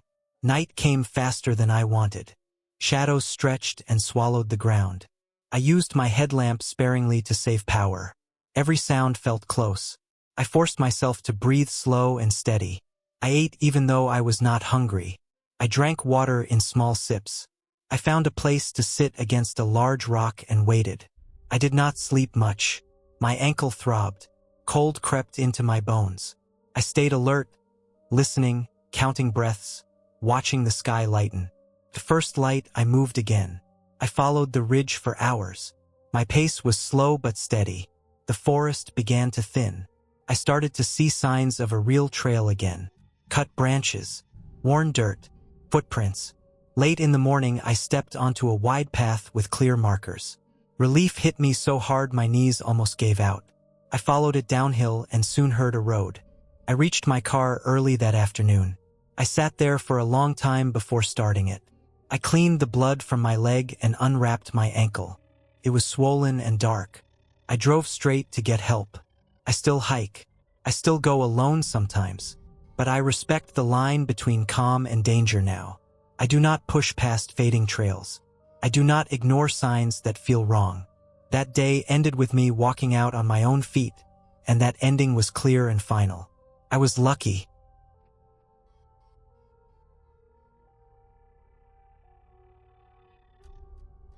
I went hiking alone because I needed quiet and space. I had been working long hours and sleeping badly. I picked a trail that was supposed to be simple and well marked. It was late summer and the weather report looked calm. I packed light but careful. Water, food, map, compass, headlamp, first aid kit, extra socks. I parked at a small gravel lot just after sunrise. The air felt cool and clean. The forest smelled like wet dirt and pine. I felt relaxed when I locked the car and started walking. The trail began wide and clear. Packed dirt, gentle slope, trees spaced enough to let light through. Birds moved above me. My boots made a steady sound that felt comforting. I walked at a slow pace and paid attention to my breathing. I checked my watch now and then, but I was not in a rush. After about an hour, the trail narrowed. The ground became rocky. Roots crossed the path and forced me to watch my steps. The forest grew thicker. Light faded and the air felt colder. I reached a junction that matched the map. I turned onto the longer loop. From there, the trail climbed. My legs started to burn, but it felt good. Sweat ran down my back. I stopped to drink water and eat a small snack. Everything felt normal. I remember thinking how quiet it was. Not peaceful quiet, but empty quiet.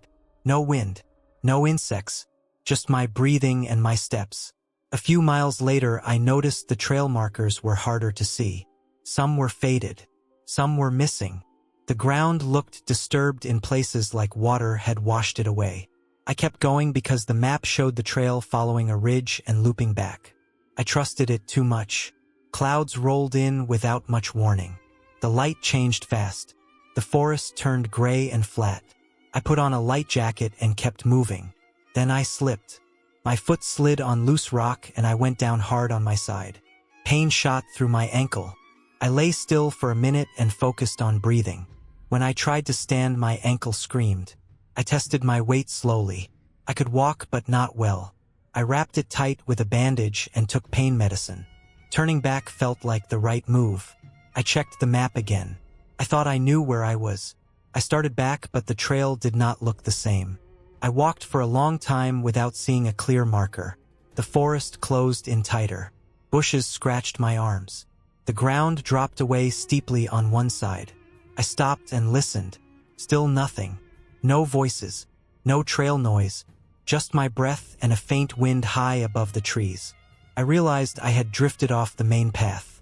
Panic tried to creep in. I pushed it down by doing simple things. I sat, I drank water, ate. I checked the compass and oriented the map. I chose a direction that should lead downhill toward the lot. I moved slow to protect my ankle. Every step hurt. My pace dropped to almost nothing. Rain started as a light mist and then turned steady. The ground became slick. I fell again but caught myself with my hands. Mud covered my clothes. My ankle swelled more. I knew I could not keep wandering. I looked for a place to wait it out and rest. I found a cluster of trees close together and used my jacket and emergency blanket to block the wind. I stayed there for a long time.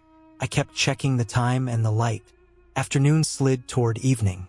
As the rain eased, I heard distant road noise. It was faint but real. It gave me direction and hope. I waited a bit more until my ankle felt stable enough. I stood slowly and followed the sound.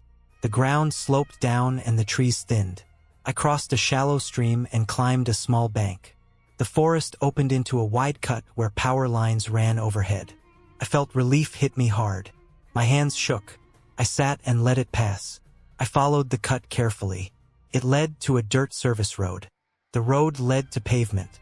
The pavement led to the edge of the parking area where my car waited. The sky was dark by the time I reached it. I unlocked the door and sat inside for a long time before starting the engine. My ankle throbbed. My clothes were soaked and muddy. I felt exhausted but clear-headed. I drove slowly to the nearest town and went to a small clinic. The ankle was sprained but not broken. They wrapped it and told me to rest. Later that night at home, I cleaned my gear and laid everything out to dry. I replayed the hike in my head. The mistakes were simple and obvious. Trusting the trail too much. Moving too fast when conditions changed. Not turning back early. The ending of that day was not dramatic. I did not conquer anything. I just made it back. That was enough. The hike taught me respect for small decisions and quiet warnings. I still hike, but I plan more and turn back sooner. I remember how fast normal can turn heavy and how calm focus can bring you home.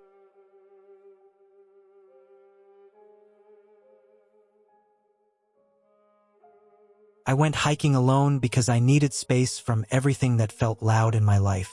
Work had been stacking up, sleep was broken, and my head felt heavy all the time.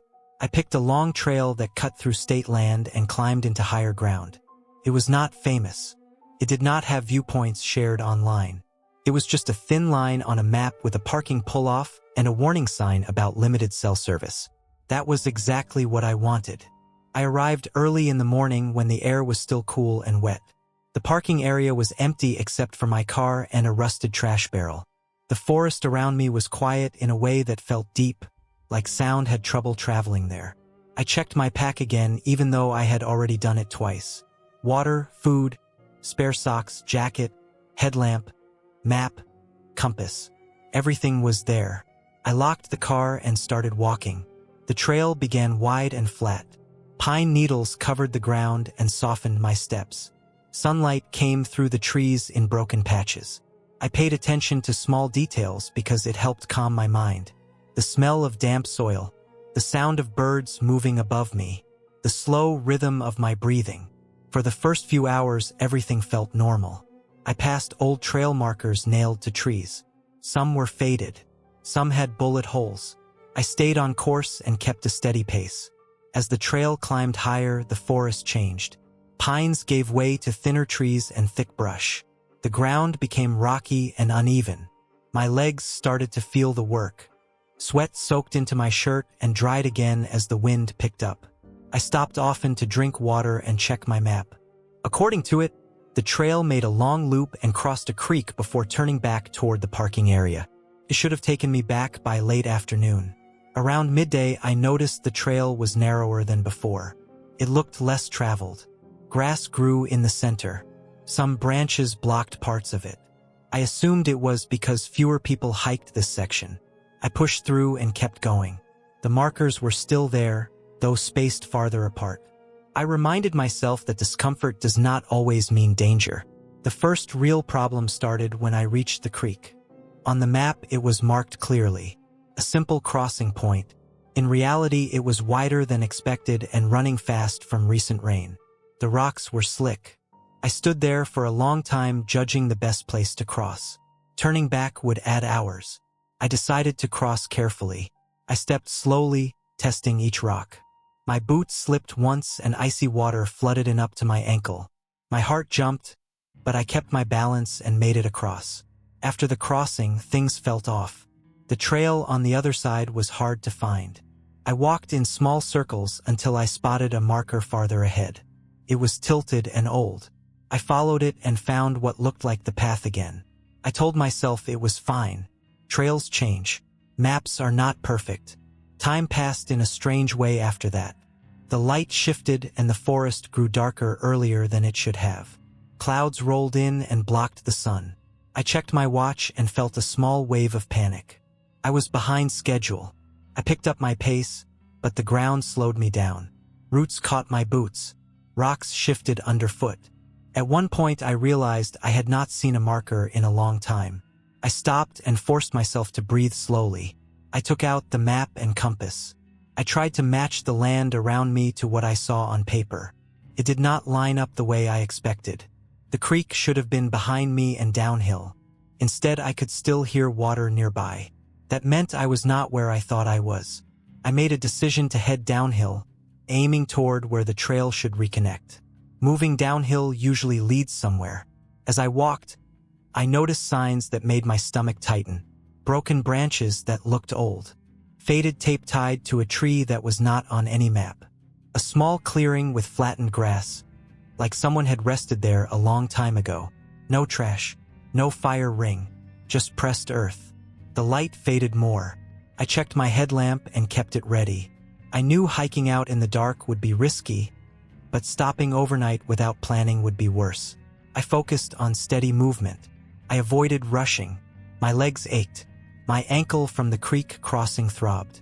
Eventually I heard a sound that cut through everything else. A distant hum. At first I thought it was wind, but it stayed steady. It was faint but real.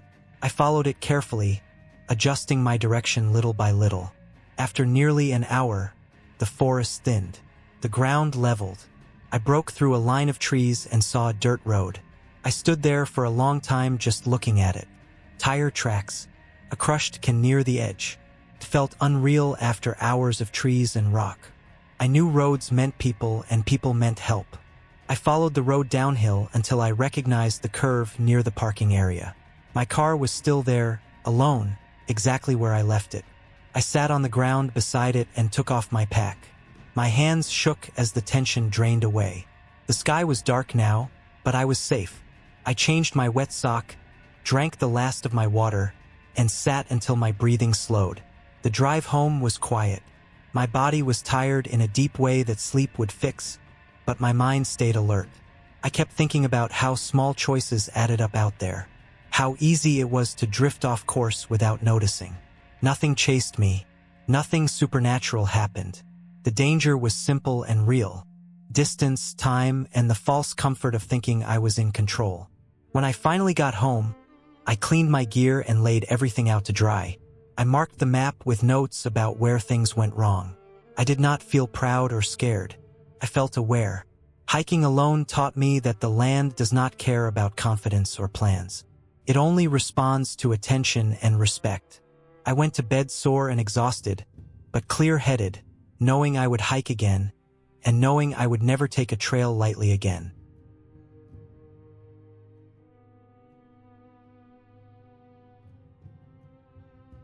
I went hiking alone on a random weekday because I had time off and wanted quiet.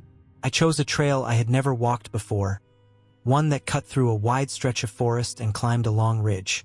It was not a famous place. It did not have signs every few steps or crowds. I liked that. I packed light but smart. Water, food, a headlamp, extra socks, a small first aid kit, a map printed on paper, and my phone. I did not expect trouble. I expected a long walk, sore legs, and a calm return before dark. The first few hours were easy. The trail was narrow but clear. Pine needles covered the ground and softened every step. The air smelled damp and clean. I could hear wind moving through the trees and birds shifting above me. I kept a steady pace and stopped now and then to drink water. I checked the map often even though the trail seemed obvious. I did not want to drift off it without noticing. Around midday the trail started to change. The ground became rockier. Tree roots crossed the path like thick ropes. The slope grew steeper and the forest closed in. Light thinned and the air felt cooler. I noticed fewer footprints. That did not bother me at first. I assumed most people turned around earlier. I reached a section where the trail split. One path climbed sharply. The other curved and dropped slightly. The map showed only one trail. I stood there longer than I planned. The ground showed marks on both sides, but the climbing path looked more worn. I followed it. After another hour, the trail faded. It did not vanish all at once. It just became harder to see. I kept walking, telling myself it would clear again. I used the map and matched the land shapes as best I could. The ridge was on my right. The slope dropped on my left. I felt sure I was still moving the right way. Then I noticed something wrong. The forest was too quiet. Not silent, but wrong. No birds. No wind. Just my breathing and the sound of my boots on rock. I stopped and listened. I stood there long enough for sweat to cool on my back. That feeling did not pass. I kept moving because standing still made my thoughts worse. Not long after, I saw signs of people. Not hikers. Broken branches stacked poorly. Pieces of plastic caught on bushes. A smell that did not belong in the forest. Chemical and sharp. I slowed down and watched the ground. I did not see fresh footprints, but the area felt used. I told myself to turn back. That was the smart choice. When I tried, I realized the path behind me did not look familiar. Trees crowded together in a way that made every direction look the same. I checked my phone. No signal. I checked the map again. The ridge was still there, but I could not tell if I had crossed something important without noticing. I decided to head downhill because water often followed low ground. The slope was steep and loose. I moved carefully, testing each step. Halfway down, I slipped. My foot slid on wet rock and I went down hard. Pain shot through my ankle and up my leg. I lay there breathing fast, waiting for it to settle. I sat up slowly and checked my ankle. It hurt, but it held weight. I wrapped it tight and rested longer than I wanted. The light through the trees had changed. It was later than I thought. I continued downhill at a slower pace. The forest grew thicker. Thorns scratched my arms. Sweat soaked my shirt again. I finally heard water. A small stream cut through the ground. I followed it, stepping from rock to rock. The sound helped calm me. Then I saw it. A clearing that did not belong there. Plants in neat rows. Dark hoses running between them. Bags of fertilizer stacked near a tarp. This was not a campsite. This was not legal. My stomach dropped. I froze and scanned the area. No movement. No voices. Still, I knew people could be nearby. I backed away slowly, careful not to leave clear tracks. My heart beat so hard it made me dizzy. I did not run. I moved until the clearing vanished behind trees. Then I changed direction and climbed away from the stream, even though my ankle screamed with each step. I kept moving until my legs shook. I stopped only when I reached higher ground where the forest opened a bit. I checked the sky. The sun was low. I had hours before full dark, but not many. I made a plan. I would stay high and follow the ridge until morning if I had to. Ridges are easier to follow than valleys. I marked my direction using the sun and kept going. Night came faster than I wanted. Shadows stretched and swallowed the ground. I used my headlamp sparingly to save power. Every sound felt close. I forced myself to breathe slow and steady. I ate even though I was not hungry. I drank water in small sips. I found a place to sit against a large rock and waited. I did not sleep much. My ankle throbbed. Cold crept into my bones.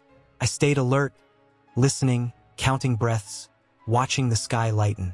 The first light, I moved again. I followed the ridge for hours. My pace was slow but steady. The forest began to thin. I started to see signs of a real trail again. Cut branches, worn dirt, footprints. Late in the morning, I stepped onto a wide path with clear markers. Relief hit me so hard my knees almost gave out. I followed it downhill and soon heard a road. I reached my car early that afternoon. I sat there for a long time before starting it. I cleaned the blood from my leg and unwrapped my ankle. It was swollen and dark. I drove straight to get help. I still hike. I still go alone sometimes. But I respect the line between calm and danger now. I do not push past fading trails. I do not ignore signs that feel wrong. That day ended with me walking out on my own feet, and that ending was clear and final. I was lucky.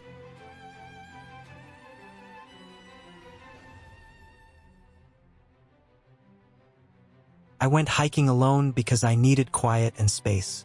I had been working long hours and sleeping badly. I chose a long trail in a remote area that I found on an old park map. It was not popular, and that was the reason I picked it. I wanted empty paths and no people. I parked my car near a rusted trail sign at the edge of the forest just after sunrise. The air was cold and smelled like wet dirt and pine. My phone had signal at the car, but I knew it would disappear once I walked deeper in. I packed water, food, a small first aid kit, a flashlight, and a paper map folded too many times. I locked the car and started walking without looking back. The first few miles were easy. The path was narrow but clear. Leaves covered the ground and the trees were tall enough to block most of the light. My boots made a steady sound with every step. I focused on breathing and the weight of my pack. I remember thinking how quiet it was. No wind, no birds, no insects. Just my steps and my breath. It felt calm but also wrong in a way I could not explain. After some time, the trail split into two paths. The map showed a fork, but the markings on the trees were faded. One path looked more used but went downhill toward thicker trees. The other was thinner and climbed slightly. I chose the climbing path because it matched the map. As I walked, the ground became rocky and uneven. Roots crossed the trail and the slope forced me to slow down. I checked my watch and realized more time had passed than I expected. I noticed the first strange thing when I saw a boot print in the mud ahead of me. It was fresh. The edges were sharp and water had not filled it yet. It was the same size as my boot, but the tread pattern was different. I stopped and looked around. There were no voices, no movement. The forest swallowed everything beyond a few yards. I told myself another hiker must be ahead and kept going. The trail grew harder to follow. In some places it vanished under fallen branches. In others it widened for no clear reason. I checked the map again and again. The landmarks did not line up anymore. A creek that should have been on my right was nowhere to be seen. My phone had no signal now. I tried to stay calm and focused on walking in one direction. The boot prints appeared again farther ahead. Sometimes they were beside my own prints in the dirt. Sometimes they crossed the trail and disappeared into the trees. I never heard anyone walking. That bothered me more than the prints themselves. Sound carries in the woods, but there was nothing. Hours passed. The light shifted and shadows grew longer. I realized I was lost. Not just slightly off course, but fully lost.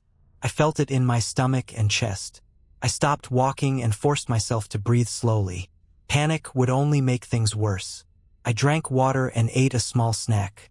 I decided to head downhill since that often leads to water and eventually roads. As I moved downhill, the forest changed. The trees were closer together and the ground was soft like it had not seen sun in a long time. My boots sank into the dirt with each step. The smell changed too. It was heavy and sour. I slipped once and caught myself on a tree. When I looked at my hand, it was shaking. I found the creek near sunset. The water was shallow and slow. I followed it downstream, hoping it would lead somewhere familiar. The boot prints appeared again in the mud near the water. They were everywhere now. Dozens of them. Some pointed upstream, some downstream, some into the trees. It looked like someone had been walking back and forth for a long time. I felt watched, but I never saw anyone. Night came fast. The forest went dark in minutes. I turned on my flashlight and the beam felt weak against the trees. I knew continuing in the dark was dangerous, but staying still felt worse. I kept following the creek. Every sound made my heart jump. Branches snapping, water moving, something brushing leaves nearby. I told myself it was animals, but my body did not believe it. At some point I realized the boot prints were gone. Completely gone. The mud near the water was smooth and untouched except for my own steps. That scared me more than when they were there. I felt truly alone then. I walked until my legs burned and my feet ached. Finally, I saw something different ahead. A faint orange glow through the trees. I almost cried when I realized it was a road reflector. I pushed through the brush and stumbled onto a dirt road. It was wide and flat and real. I followed it until I reached a small service building with a light on. I knocked on the door until someone came out. They helped me and called for assistance. I was taken back to my car later that night. The ranger told me the trail I chose had been closed years ago due to erosion and poor markings. People got lost there often. When I looked back toward the forest from the safety of the parking area, it looked normal and quiet. No movement, no signs of anyone else. I drove home exhausted and sore. In the days after, I kept thinking about the boot prints and the silence. I still hike, but I never go alone anymore. I check trail updates and stay on marked paths. That hike taught me how quickly things can go wrong and how small a person really is in the woods. The ending was simple. I made it out alive and learned to respect places that do not care if you are prepared or not.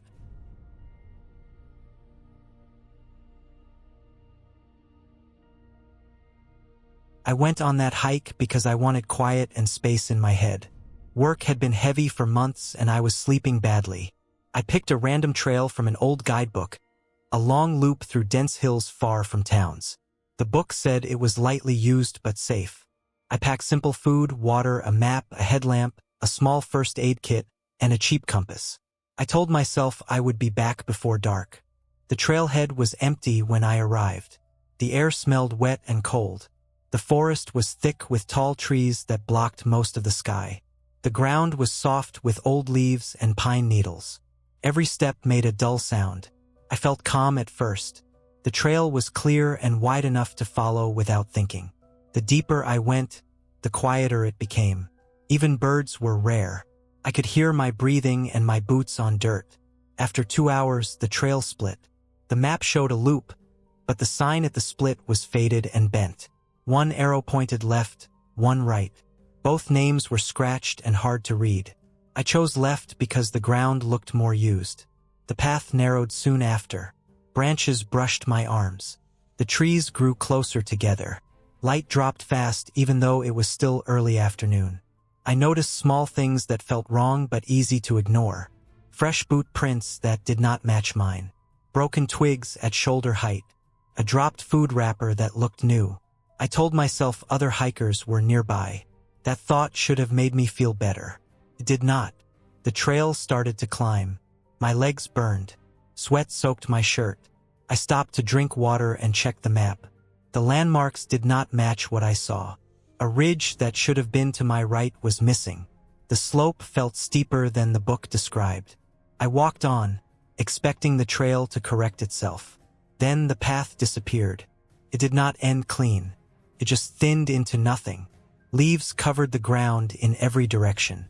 I stood still and listened. The forest felt heavy and closed. I tried to backtrack, but my own prints were lost in the mess of leaves. I used the compass and headed east, which should have brought me back to the loop. Walking without a trail changed everything. Every step needed thought. Branches caught my pack. Rocks rolled under my boots. I moved slow to avoid twisting an ankle. The light faded more. The trees blocked the sun and the sky looked gray and flat. I checked the time and felt a tight pull in my chest. I heard movement behind me. Not a single sound, but a pattern. Leaves shifting. A pause. Then more movement. I stopped. The sound stopped. I moved again. It followed. I told myself it was an animal. That explanation did not fit the rhythm. Felt measured. I changed direction and moved faster downhill. The ground dipped and I slid, scraping my palm on a rock. Blood smeared across my skin. Pain made things sharp and clear. The sound behind me came closer. I did not run. Running would mean falling. I reached a narrow creek. The water was shallow but fast. I stepped into it and walked downstream, placing my feet in the water to hide tracks. The cold bit into my legs. I kept moving until my calves ached. I climbed out on the far side and pushed into thick brush, then stopped and listened. Silence came back. My heart hammered. I stayed still for a long time. The light was going. I turned on my headlamp. The beam cut a weak tunnel through leaves and trunks. I checked my supplies and forced myself to slow down. Panic would finish me. I decided to find higher ground. From a ridge I could get bearings or maybe see a road. The climb was brutal. Loose soil slid under me. I grabbed roots and branches. My hands shook from effort and fear. At the top, the forest opened a little. I could see layers of dark hills with no lights anywhere. No road, no town. I heard movement again, closer than before. The sound came from my left, then behind, then stopped. I turned slowly, sweeping the light. The beam caught nothing solid. I smelled sweat that was not mine. My stomach dropped. I moved along the ridge, keeping trees between me and the sounds. I found a fallen log and crouched behind it. I stayed there as the sky went black. My legs cramped. Bugs crawled on my face. I kept the light off and listened. Footsteps passed below me. Slow, careful.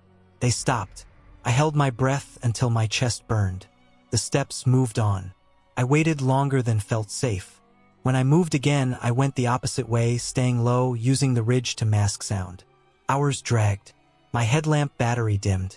I found a faint dirt track that looked like an old service path.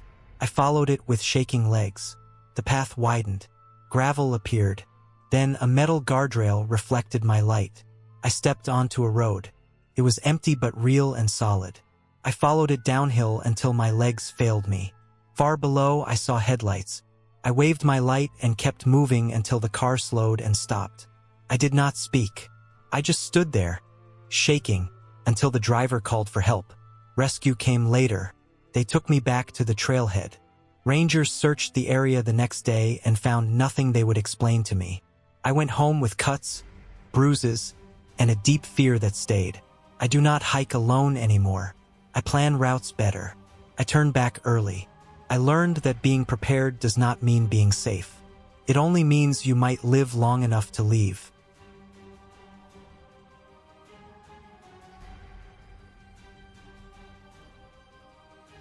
I went hiking alone because I needed distance from everything that felt loud in my life. Work was heavy, sleep was bad, and my phone never stopped lighting up.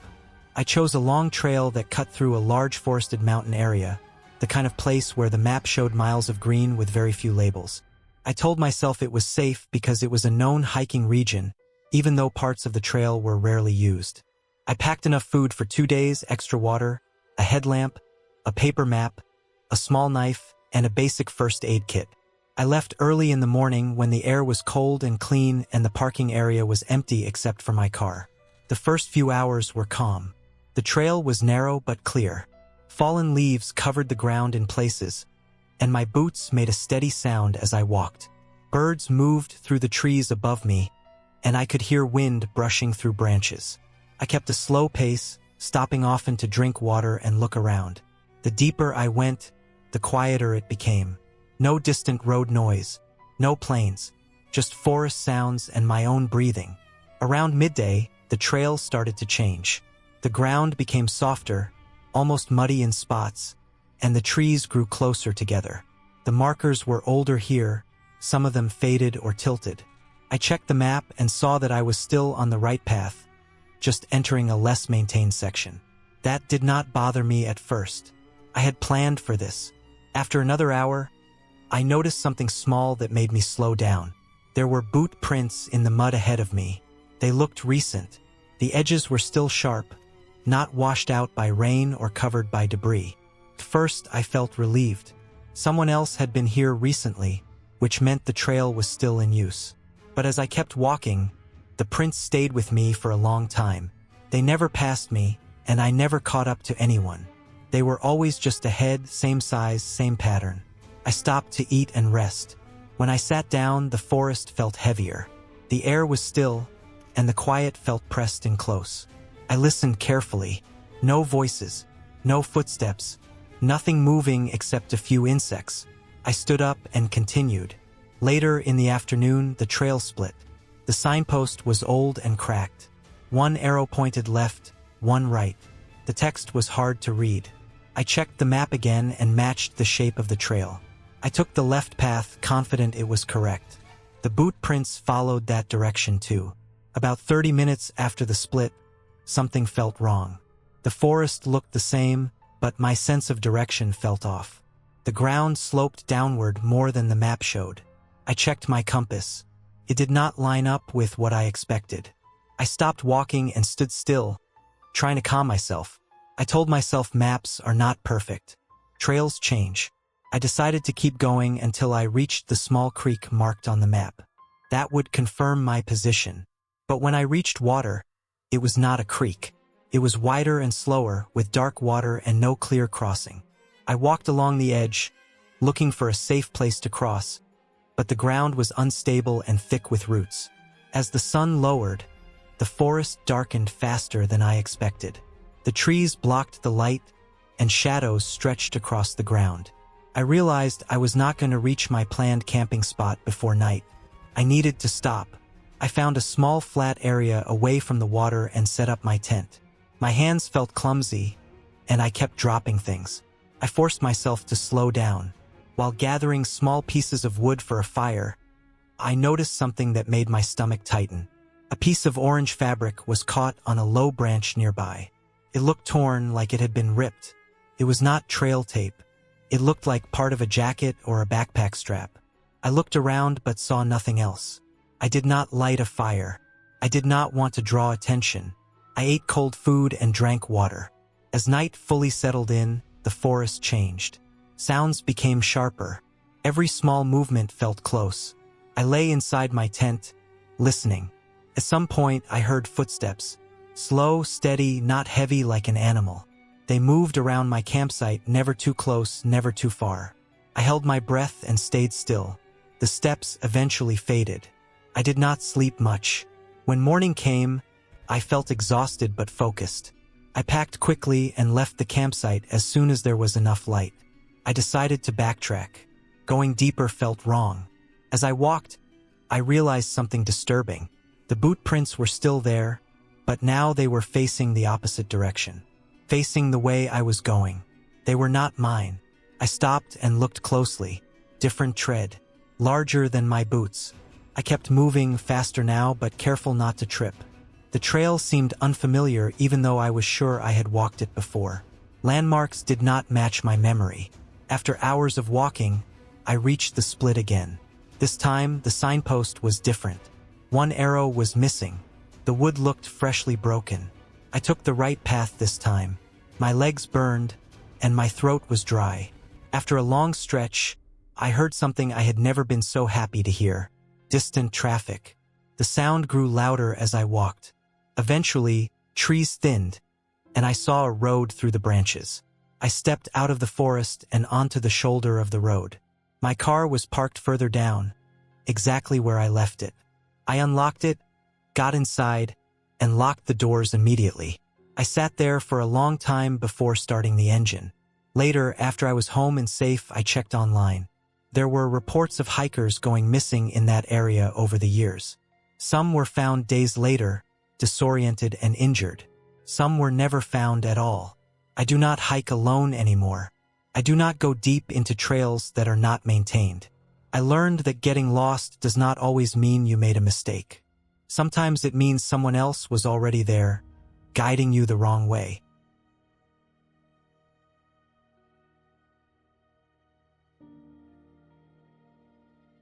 I went hiking alone because I needed distance from everything familiar. Work had been heavy for months. Sleep was short and restless. I picked a trail that was marked as moderate and rarely used, somewhere deep enough to feel quiet but not extreme. I planned a single-day hike. I packed light but careful. Water, food, first aid, headlamp, map, compass, extra socks, knife, phone, battery pack. I parked my car at a gravel turnout just after sunrise. The air smelled wet and clean. The forest was thick with tall trees and heavy shadows. The trailhead sign was old but readable. I checked the time and started walking. The first hours felt calm. The ground was soft with pine needles. Birds moved through the branches. The trail was narrow but clear. I paid attention to my steps and pace. I drank water often. I felt present and alert. Around late morning the trail split. One path looked more worn. The other looked less used but still marked on the map. I checked the map again. The less used path cut across a ridge and shortened the loop. I chose it. As soon as I took that path, the forest changed. The trees grew closer together. The light faded. The ground turned uneven with exposed roots and rocks. I noticed fewer signs of people. No footprints. No trash. No cut branches. I kept going because everything still matched the map. I marked trees in my head. Bent branch. Large boulder. Fallen log. About an hour later, I realized something felt off. The trail markers were farther apart. The ground showed signs of washout. Small landslides had erased parts of the path. I stopped and checked the map again. According to the map, I should have been near a creek. I heard water, but it sounded farther away than expected. I walked downhill carefully and reached the creek. The water was higher than normal, fast and cold. The crossing marked on the map was gone. The bank on the other side was steep and slick. I stood there longer than I should have. I felt irritation first, then concern. I looked for another crossing upstream and downstream. Nothing safe. I decided to turn back and return the same way. That was when the forest started to feel wrong. As I walked back, the trail looked different. The bent branch was gone. The fallen log was not where I remembered it. I told myself I was tired. I kept walking. The light shifted as clouds moved in. The temperature dropped. Wind moved through the trees in uneven waves. I felt watched without any reason to justify it. I reached a section where the trail vanished completely. No clear path, just brush and trees. I stood still and listened. The forest was quiet in a way that felt heavy. I checked the compass. Pointed northeast. According to the map, I should go west. I adjusted and moved slowly, pushing through undergrowth, trying to find the trail again. I slipped on wet leaves and scraped my leg on a rock. Blood soaked my sock. I cleaned it and wrapped it tight. Time felt strange. I checked my watch often. The afternoon disappeared faster than it should have. The sky darkened early under thick cloud cover. I finally found a trail again. Relief hit me hard. I followed it quickly, not caring about pace anymore. My breathing was heavy. My pack felt heavier than before. The trail led downhill steeply. That did not match the map. I stopped and checked again. I realized then that I was not on the marked trail anymore. I was on something else. A path made by animals or by people who did not want it to be found. I debated turning back, but fear pushed me forward. I thought downhill would lead to water or a road. I was wrong. The trail ended at a small clearing with signs of human activity. Not camping, not hiking, cut trees stacked poorly, old fire pits, trash buried shallow in the dirt. This place felt hidden on purpose. I felt a deep cold fear that had nothing to do with the weather. I backed away slowly. My foot snapped a branch. The sound felt too loud. I froze and listened. I heard movement far away. Heavy steps not matching animals. I did not wait to confirm. I turned and moved fast, not running but steady and hard. The forest closed in. Branches scratched my arms and face. I stopped checking the map. I focused on direction only. I kept moving uphill now, pushing toward higher ground. My legs burned. My lungs hurt. My head throbbed. I almost tripped several times. Near dusk, I reached a ridge. I could see through the trees and spotted something gray in the distance. Road. I forced myself to keep going. My body felt close to shutting down. When I reached the road, my knees nearly gave out. It was a narrow service road, but it was real and open. I followed it until night fell. Headlamp on. Every sound behind me made my heart jump. I did not stop until I saw my car parked alone under the trees. I unlocked it and got inside. My hands shook so badly I had trouble starting the engine. When it finally started, I locked the doors and sat there breathing until my head cleared. I drove out slowly. I did not feel safe until I reached the main highway. When I got home, I cleaned my wounds and slept without dreams.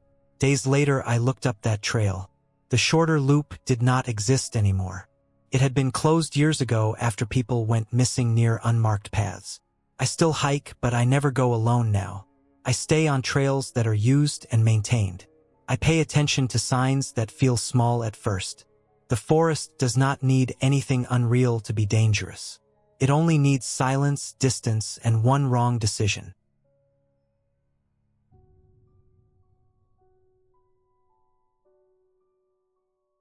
I went hiking alone on a random weekday because I needed quiet and space. Work had been heavy and my sleep was bad. I picked a trail I had never walked before because it looked empty on the map and the reviews said it was simple. The trailhead was a small dirt pull-off beside a forest road.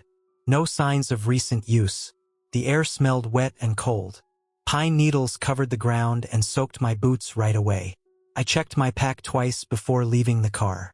Water, food, first aid, map, compass, headlamp, knife, extra socks. I locked the car and started walking without rushing. The trail began wide and clear. Tall trees blocked most of the light. The ground felt soft and uneven. Every step made a dull sound. I noticed old footprints pressed into the mud, but they were faded. I kept a steady pace and focused on my breathing. After the first hour, the trail narrowed. Branches brushed my arms. The map showed a loop that would bring me back to the road by late afternoon. I trusted the map more than my phone since there was no signal. As I climbed higher, the weather shifted. Clouds moved in and the light dropped fast. The forest felt tighter and quieter. No birds, no wind. I stopped to drink water and noticed the trail markers were harder to see. Some were missing. Others were placed low on trees like someone wanted them hidden. I followed them anyway because the ground still looked worn. I told myself this was normal on less used trails. After another hour, I reached a small clearing. The ground was torn up and there were cut branches stacked in piles. Not old piles. The wood was fresh and sticky. I smelled fuel and metal. My stomach tightened. This was not on the map. I moved slowly and scanned the area. No voices. No engines.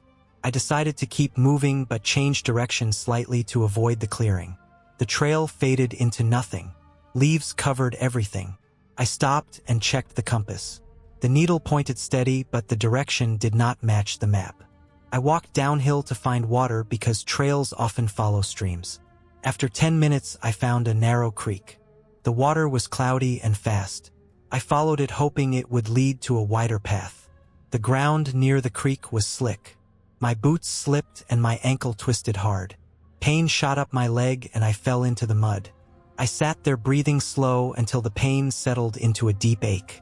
I wrapped my ankle tight and tested my weight. I could walk but slow. I knew staying calm mattered more than speed. I kept following the creek. The light kept dropping. The forest grew darker and colder. My hands went numb. I felt watched even though I saw nothing. That feeling came from knowing I was out of place and injured. I heard a low mechanical hum far away. It was steady and wrong for the forest. I moved off the creek and crouched behind a fallen log. I waited a long time. The sound came closer then stopped. I smelled chemicals and wet soil. I realized I might be near an illegal grow site or some hidden operation. That scared me more than being lost. I did not want to be seen. I changed direction again and climbed uphill despite the pain. Every step burned. I focused on small goals. 10 steps, then rest. The ground turned rocky. My hands scraped against sharp stone. My breath came out white. I checked the time. Late afternoon was gone. Night was close. I found an old service road by chance. It was overgrown but clear enough to follow. Tire marks showed recent use. That confirmed my fear but also gave me a way out. Roads lead somewhere. I followed it away from the hum. The road bent and dropped fast. My ankle throbbed but held. Darkness came quick. I used my headlamp and kept moving. The forest opened up and I heard wind again. After what felt like hours, I saw a faint glow through the trees. A road. A real paved road. I stepped out and felt relief hit my chest so hard it almost hurt. No cars passed for a long time. I walked along the shoulder until I recognized a bend from earlier that day. I reached my car well after dark. I unlocked it with shaking hands and sat inside with the heater blasting. I checked my ankle again. Swollen but not broken. I drank water and ate without tasting it. I stayed there a long time before driving. I did not report what I found. I did not go back to that trail. The ending was simple and clear to me. I made it out because I stayed calm and moved with purpose. I learned that maps can be wrong and silence can hide real danger. I drive past that forest sometimes and feel the ache in my ankle even now. It reminds me that being alone in the woods is not peaceful by default. It is honest and it does not care if you are ready.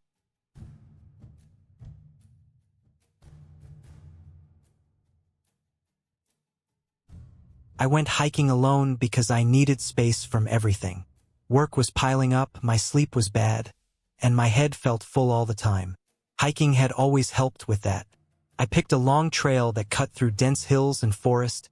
Nothing famous, nothing busy, just a marked route on an old park map.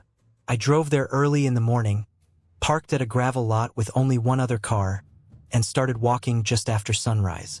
The air was cold and damp. The ground smelled like wet dirt and leaves. The trail started wide and clear, packed dirt with rocks pressed down from years of boots. I felt calm at first. My breathing settled into a steady rhythm.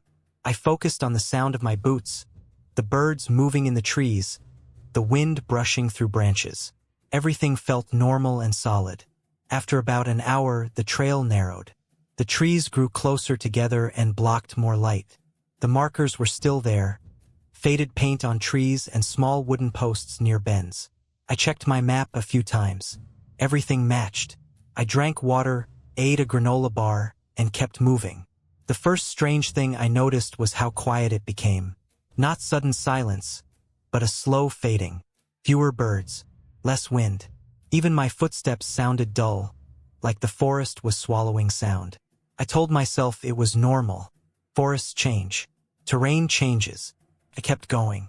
The trail started to look less used. Grass pushed through the center. Branches leaned into the path. Some markers looked newer than others, like someone had replaced them recently, but not neatly. A few were crooked or set too low.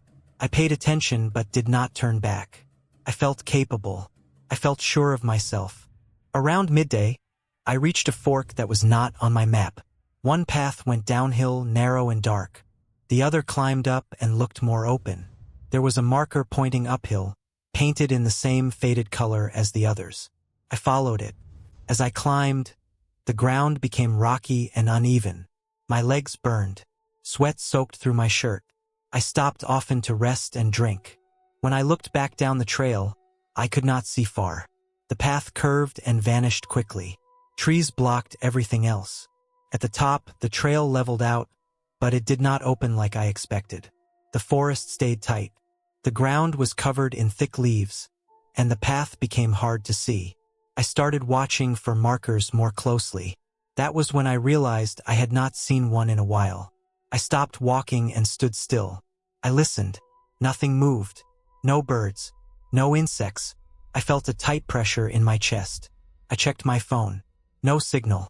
The time showed I had been hiking longer than planned. I turned around, trying to follow my footprints, but the leaves made that impossible. I walked back the way I thought I came. After 10 minutes, the trail split again.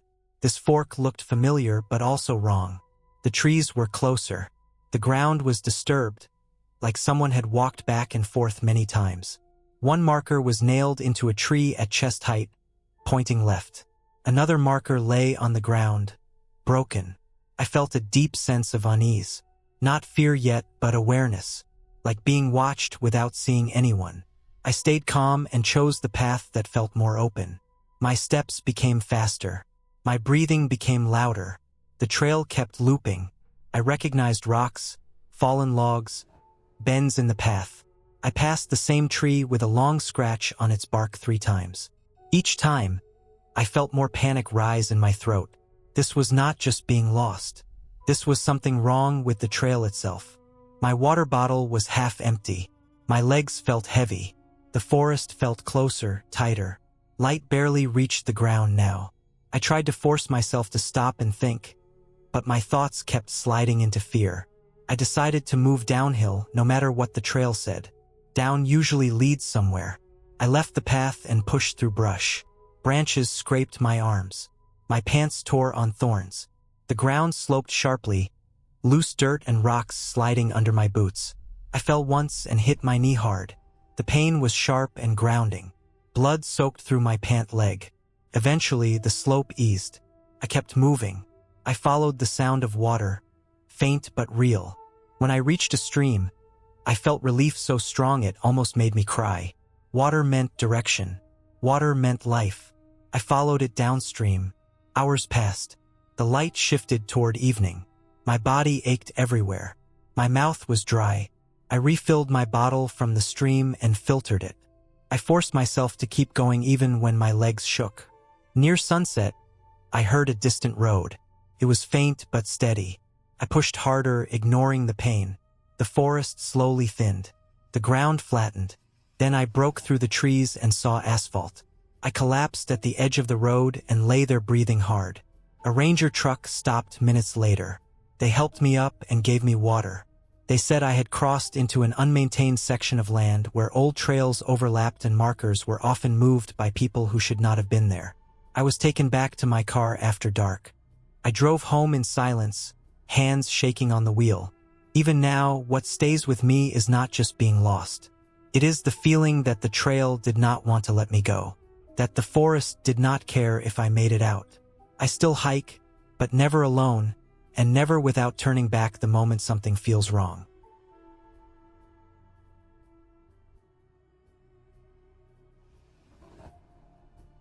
I went hiking alone on a random weekday because I had time off work and my head felt full. I picked a long trail I had never finished before. It was not famous. It was one of those routes people talk about online and say it is quiet and peaceful. I drove out early in the morning while it was still cool. The parking area was empty except for one old truck that looked like it had not moved in days. I did not think much about it. People leave vehicles overnight all the time. The trail started easy. Packed dirt, clear path, trees spread out enough to let light through. I walked slow and steady. I always hike like that. I stop often. I look at the ground. I listen. I like to feel aware of where I am. After about an hour, the trail narrowed and the trees grew closer. The air felt heavier. The ground turned uneven with loose rocks and dry leaves hiding holes. I checked my phone and saw I had no signal. That was expected. I kept moving. A few miles in, the trail markings became harder to spot. The paint on the trees was faded. Some posts leaned or were half buried. I had to pay attention to every turn. I told myself this was part of the hike. This was what I wanted. Quiet and effort. I drank water and ate a small snack and kept going. Around midday, the weather changed fast. Clouds moved in and blocked the sun. The light went flat and gray. The forest felt deeper even though I had not gone far on the map. I reached a split in the trail that was not marked on my map. One path went downhill toward thicker trees. The other climbed over rock and brush. I chose the uphill path because it looked more used. That choice followed me for the rest of the day. The climb was hard. Loose stones slid under my boots. My legs burned. Sweat soaked my shirt. I had to stop often to catch my breath. When I finally reached the top, the trail faded into broken ground. No clear path, just signs of foot traffic and bent grass. I kept moving forward, trying to find the next marker. I did not find one. I walked for another hour thinking I would reconnect with the main trail. Instead, the ground dropped suddenly into a shallow ravine. The sides were steep and covered in loose dirt. I slipped going down and scraped my arm. It bled more than I expected. I wrapped it and kept moving, but now I was careful with every step. That was when I realized how quiet it was. No birds, no wind, just my breathing and the sound of my boots. I stopped and listened. Nothing else. The forest felt closed around me. Not scary in a dramatic way, but heavy, like being underwater. I checked my water. I had used more than planned. I turned around to head back the way I came. The climb back up the ravine was harder than going down. The dirt crumbled under my weight. I had to use my hands and knees. When I reached the top, I could not recognize the ground. Everything looked the same. Trees, rocks, brush. No clear direction. I walked slowly, trying to retrace my steps. After a while, I knew I was not on the same line anymore. Panic tried to creep in. I forced myself to stop and sit. I drank a small amount of water and ate the last of my food. I focused on staying calm. The sky grew darker. Started to rain lightly. The dirt turned slick. I knew I could not keep wandering. I needed a direction. I remembered the ravine and followed it downhill, hoping it would lead to a larger water path. After a long walk, it did. A shallow stream cut through the forest. I followed it, slipping on wet rocks, soaking my boots. Hours passed. My legs shook with every step. My arm throbbed. The rain stopped, but the air stayed cold. Late in the afternoon, I heard a distant sound that did not belong to the forest. A low engine noise came and went. I followed it, pushing through brush, ignoring scratches and pain. Eventually, the trees thinned. I saw a dirt road. It was narrow and overgrown, but it was a road. I stepped onto it and felt relief hit my whole body. I walked along it until I saw the old truck from the morning. It was parked near a small clearing. Not abandoned, just hidden by trees. I waited there until a ranger drove by before dark. I did not need rescue by then. I just needed a ride back to my car. I was dehydrated, exhausted, and covered in cuts, but I was safe. That hike stayed with me, not because of fear in the moment, but because of how easy it was to make one wrong choice and slowly lose control of the day. I still hike. I still go alone sometimes, but I respect the trail now in a deeper way. I plan better. I turn back sooner. I never forget how quiet it can get when you go just a little too far.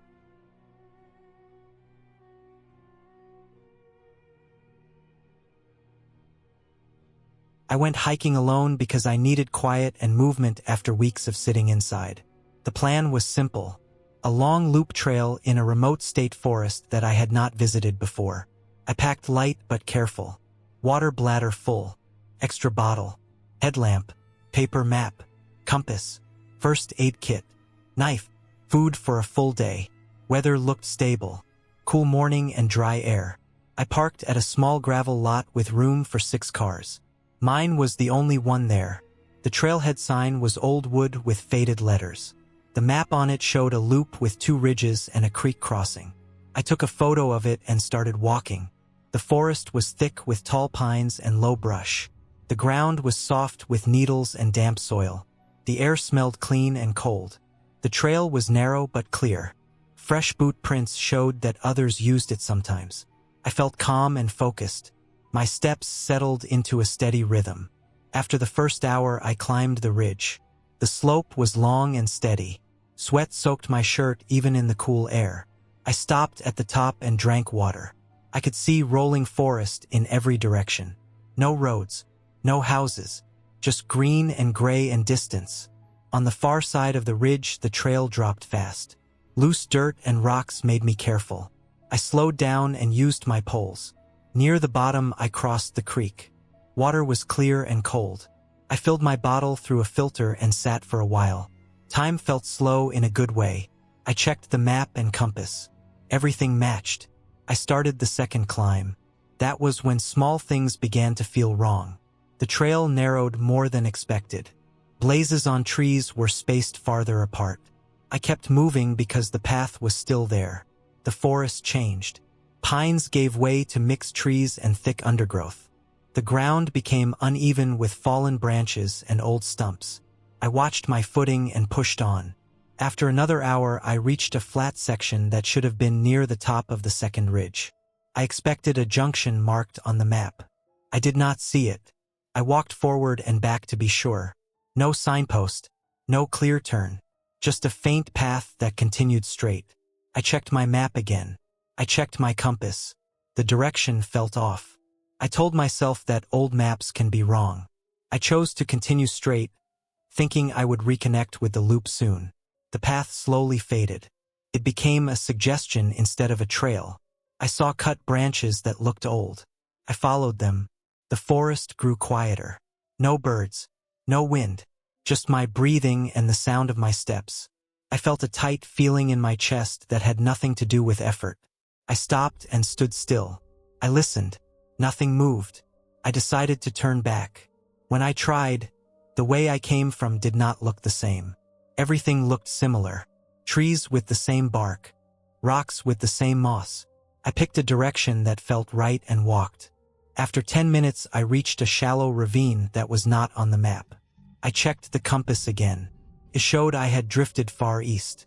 That should not have happened. I corrected my course and moved west. The ground dropped again. I slipped on wet leaves and fell hard. Pain shot through my ankle. I lay still and waited. The pain settled into a deep ache. I tested my foot. It held weight but felt weak. I wrapped it tight and moved slower. Late afternoon light filtered through the trees.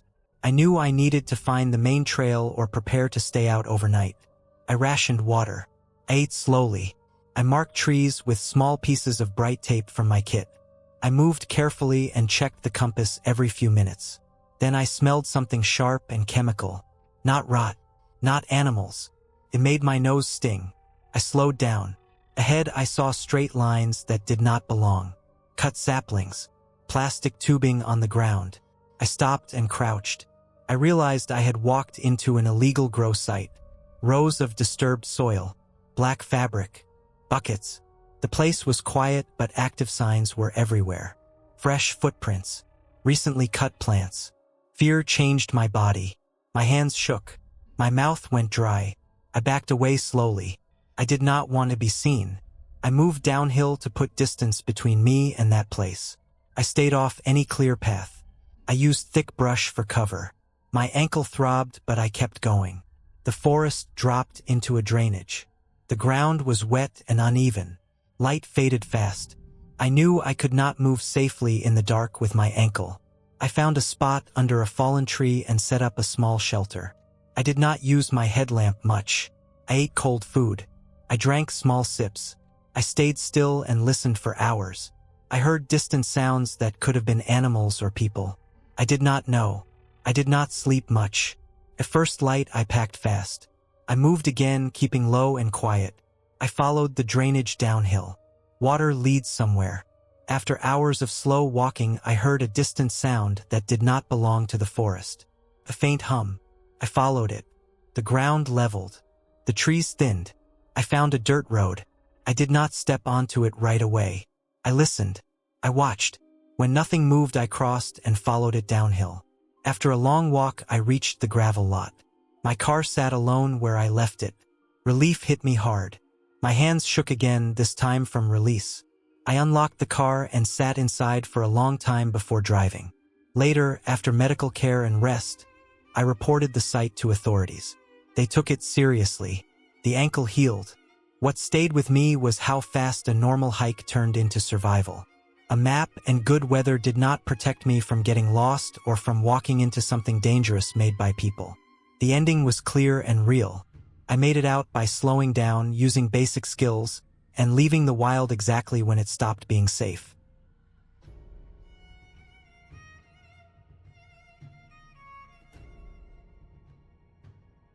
I went on the hike because I needed space from people and noise. Work had been heavy for months and my sleep was thin and broken. I chose a long trail that cut through hills and thick forest. It was marked on a paper map I bought at a small outdoor store weeks earlier. The weather report showed clear days and cold nights. I packed light but careful. Water filter, headlamp, extra socks, dry food, a small tent, compass, a phone with a weak signal that I did not plan to trust. I parked at a gravel lot just after sunrise and started walking before the air warmed up. The trail was narrow and packed down by boots. Pine needles covered the dirt and made the ground quiet under my steps. The forest smelled wet and clean. I followed the signs and the map and kept a steady pace. I counted my breaths and steps and felt my shoulders loosen. Hours passed like that. I crossed a creek on stones and climbed a long slope where the trees thinned. From the ridge, I could see a wide stretch of forest with layers of green fading into gray. I ate slowly and drank water and felt calm. In the afternoon, the trail changed. The ground turned rocky and the markers were farther apart. A storm had passed through recently. Fallen branches lay across the path. In one place, the trail dipped into a narrow valley where the soil had slid. The track was faint but still there. I checked the map and compass and kept going. The light shifted as clouds moved in. The forest grew darker earlier than expected. I noticed footprints that were not mine. They were deep and uneven. Heavy boots. They cut across the trail and went uphill. I did not think much of it. This was public land. People hike here. Still, I felt a tightness in my chest that did not fade. I walked on and told myself to focus on the path. Near evening, I realized I had gone too far. The map showed a junction that I had not seen. I stopped and turned in a slow circle. The forest looked the same in every direction. Trees close together. Moss on rocks. No clear sign. I backtracked, but the ground looked different from the angle I came. The light dropped fast. I felt the cold creep up from the soil into my boots. I made a choice to set camp where I was. It was safer than pushing on in low light. I cleared a small spot and set the tent. I ate without appetite. The forest sounds grew louder after dark. Wind in branches. Small animals moving. I lay still and listened. At some point I heard steps that were not small. Slow and careful. They circled wide. I held my breath and waited. The steps stopped. Time stretched. Nothing touched the tent. The steps faded. I did not sleep much. At first light I packed fast and moved uphill to get a view. From a rocky outcrop I saw the shape of a trail cut below me. It was not the one on my map. It looked used. I followed it down. The path led to a clearing with old equipment rusting near trees. Traps lay hidden under leaves. I understood then why the footprints were heavy. This was not a hiking route. I felt exposed. I turned back and moved fast. My legs burned. I kept checking behind me. The forest felt closer now. Branches snagged my pack. I crossed the creek again, but farther upstream. The water was cold and numbed my feet. I climbed out and kept going until my chest hurt. At midday, I found the real junction I had missed. The sign was broken and lying in brush. Relief hit me hard and made me weak. The way back was long but clear. The trail widened and the ground was packed again. I did not stop until I reached the gravel lot. My car sat alone. I dropped my pack and leaned against the door and breathed. I checked my arms and legs for cuts and ticks. I drank the last of my water and felt steady again. I drove away as the sun lowered.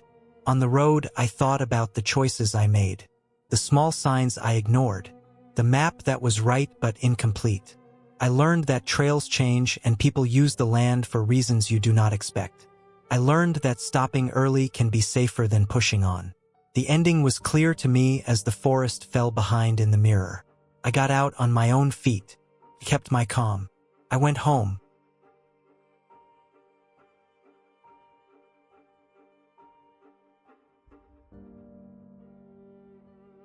I went hiking alone because I needed quiet and movement and a reason to be tired at the end of the day. I picked a long trail that cut through a state forest I had visited once years ago. It was late summer. The air was warm but not heavy. The sky was clear when I parked my car at the gravel lot near the trailhead. I packed water, food, a map, a headlamp, and a small first aid kit. I checked my boots and tightened the laces. I locked the car and started walking with a steady pace. The first miles felt easy. The trail was narrow and packed dirt with roots crossing it like veins. Pine needles covered the ground and softened each step. The forest smelled dry and sharp. Sunlight came down in wide strips through the trees. I followed the trail markers without thinking. My breathing settled into a slow rhythm. Sweat built under my pack straps and soaked my shirt. I drank water at regular points and kept moving. After a while, the trail split. The map showed a loop, but the sign at the split was old and faded. I chose the left path because it looked more used. The ground sloped downward and the trees grew closer together. The light dimmed. The air felt cooler. I heard water somewhere below but could not see it. I walked for another hour and noticed that the trail markers were farther apart. Some were missing. I slowed down and checked the map again. The map did not match what I saw around me. The path curved more than it should have. I stopped and listened. No wind. No animals. Just my own breathing and the sound of my boots on dirt. I told myself the map might be outdated. I kept going. The trail narrowed into a thin line through brush. Branches scratched my arms. The ground turned rocky and uneven. I rolled my ankle once and caught myself before falling. I sat on a rock and rested. I drank more water. I ate a bar and looked around. The forest felt the same in every direction. Tall trees, thick undergrowth, no clear landmarks. I stood up and decided to turn back. I followed my footprints for a short distance but lost them where the ground turned to stone. I walked back toward where I thought the split was. Time passed without signs of it. The light shifted. The sun moved lower. The air cooled more. I felt a tight pressure in my chest that had nothing to do with the hike. I stopped again and forced myself to slow down. Rushing would make it worse. I checked my phone. No signal. The battery was already low from using the map earlier. I turned it off. I looked at my compass and picked a direction that should lead toward the main trail. I moved carefully, stepping around loose stones and pushing through brush. My legs burned. My ankle throbbed. I focused on steady steps and steady breathing. An hour later, I reached a shallow ravine with a trickle of water. I knelt and filled my bottle through a filter. The water was cold and clear. I drank until my hands stopped shaking. I washed my face. The sound of water helped me think. I decided to follow the ravine downhill. Water usually led somewhere. The slope was steep and slick with moss. I slipped twice and caught myself on trees. My pack shifted and pulled at my shoulders. As the light faded, the forest grew quiet in a way that felt heavy. I kept moving. I did not stop to sit. I did not stop to think about how far I had come. I focused on the ground ahead and the sound of water. The ravine widened and the trickle became a stream. The banks opened up and the trees thinned. I saw signs of old foot traffic along the water. Flattened grass, a cut log. I followed the stream until it crossed a wider path. The path was clear and worn. It had fresh markers. Relief hit me hard and fast. I sat down on the edge of the path and let my hands rest on the dirt. I checked my ankle and wrapped it tight. I ate the last of my food. I waited until my breathing slowed. I followed the path with care. The headlamp came on as the light failed. The beam cut a narrow tunnel through the dark. The forest looked different at night. Shapes pressed close. Sounds felt louder. I stayed focused on the trail and the markers. The path climbed and then leveled out. After a long stretch, I smelled smoke and then saw a glow ahead. It was a small ranger station near the edge of the forest. The lights were on. I did not run. I walked steady and straight until I reached the building. I spent the night there after explaining my situation through notes and gestures without words. My ankle was swollen but not broken. In the morning, the ranger drove me back to my car. The parking lot looked ordinary and calm. My car started on the first try. I sat behind the wheel for a long time before leaving. The hike ended with me driving home on sore legs and a clear mind. I learned how fast familiar ground can turn confusing. I learned how easy it is to trust a choice without checking it twice. I also learned that patience and slow decisions matter when things go wrong. I still hike. I still go alone sometimes. I carry better maps now. I leave more time. I pay closer attention to the land under my feet.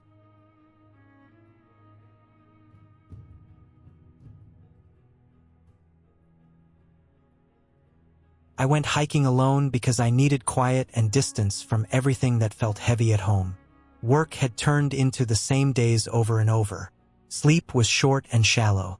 I picked a long forest trail that cut through hills and old logging land. It was not famous. It did not show up in many travel posts. That was the point. I packed light but careful. Water, food, a map printed on paper, a small compass, a flashlight, spare socks, a first aid kit, and my phone on airplane mode to save battery. I parked my car near a faded sign that listed trail rules and distances. The letters were worn and some were missing. The forest started close to the road and swallowed sound fast. Once I stepped past the first line of trees, the air felt cooler and damp. The trail was narrow and packed with dirt and pine needles.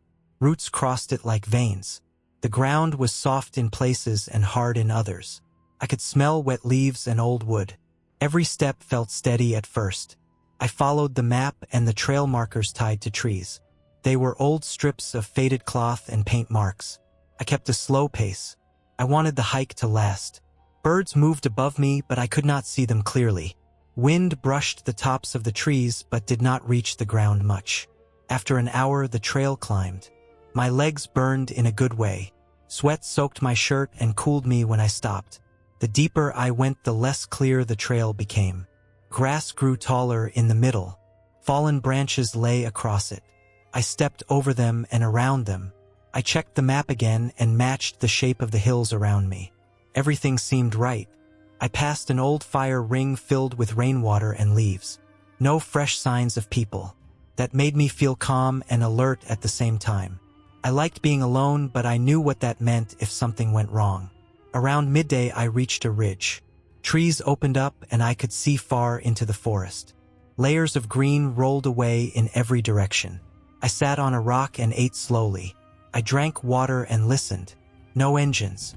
No voices. Just wind and insects. I felt small but steady. When I stood up again, I noticed the trail marker ahead looked newer than the others. The cloth was brighter. I thought it was strange, but not enough to turn back. I followed it. The trail narrowed more and dipped into a shallow valley. The ground turned muddy. My boots sank slightly. I left clear prints. That detail stayed in my mind. I crossed a small stream by stepping on stones and logs. On the other side, the trail split without a sign. The map showed only one path. I picked the one that looked more used. After another stretch, I noticed something off. The forest felt tighter. Trees grew closer together. Light faded even though the sun should have been high.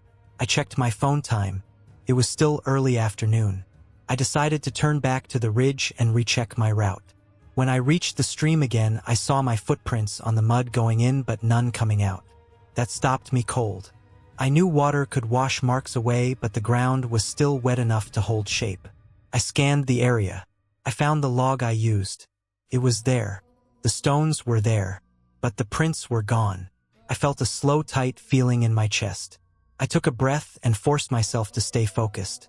I followed the stream upstream for a short distance to find a clearer crossing. I crossed again and marked a tree with a small cut from my knife so I would recognize it. I walked back toward the ridge. The trail did not look the same. Branches blocked parts that were open before. I pushed through brush and scratched my arms.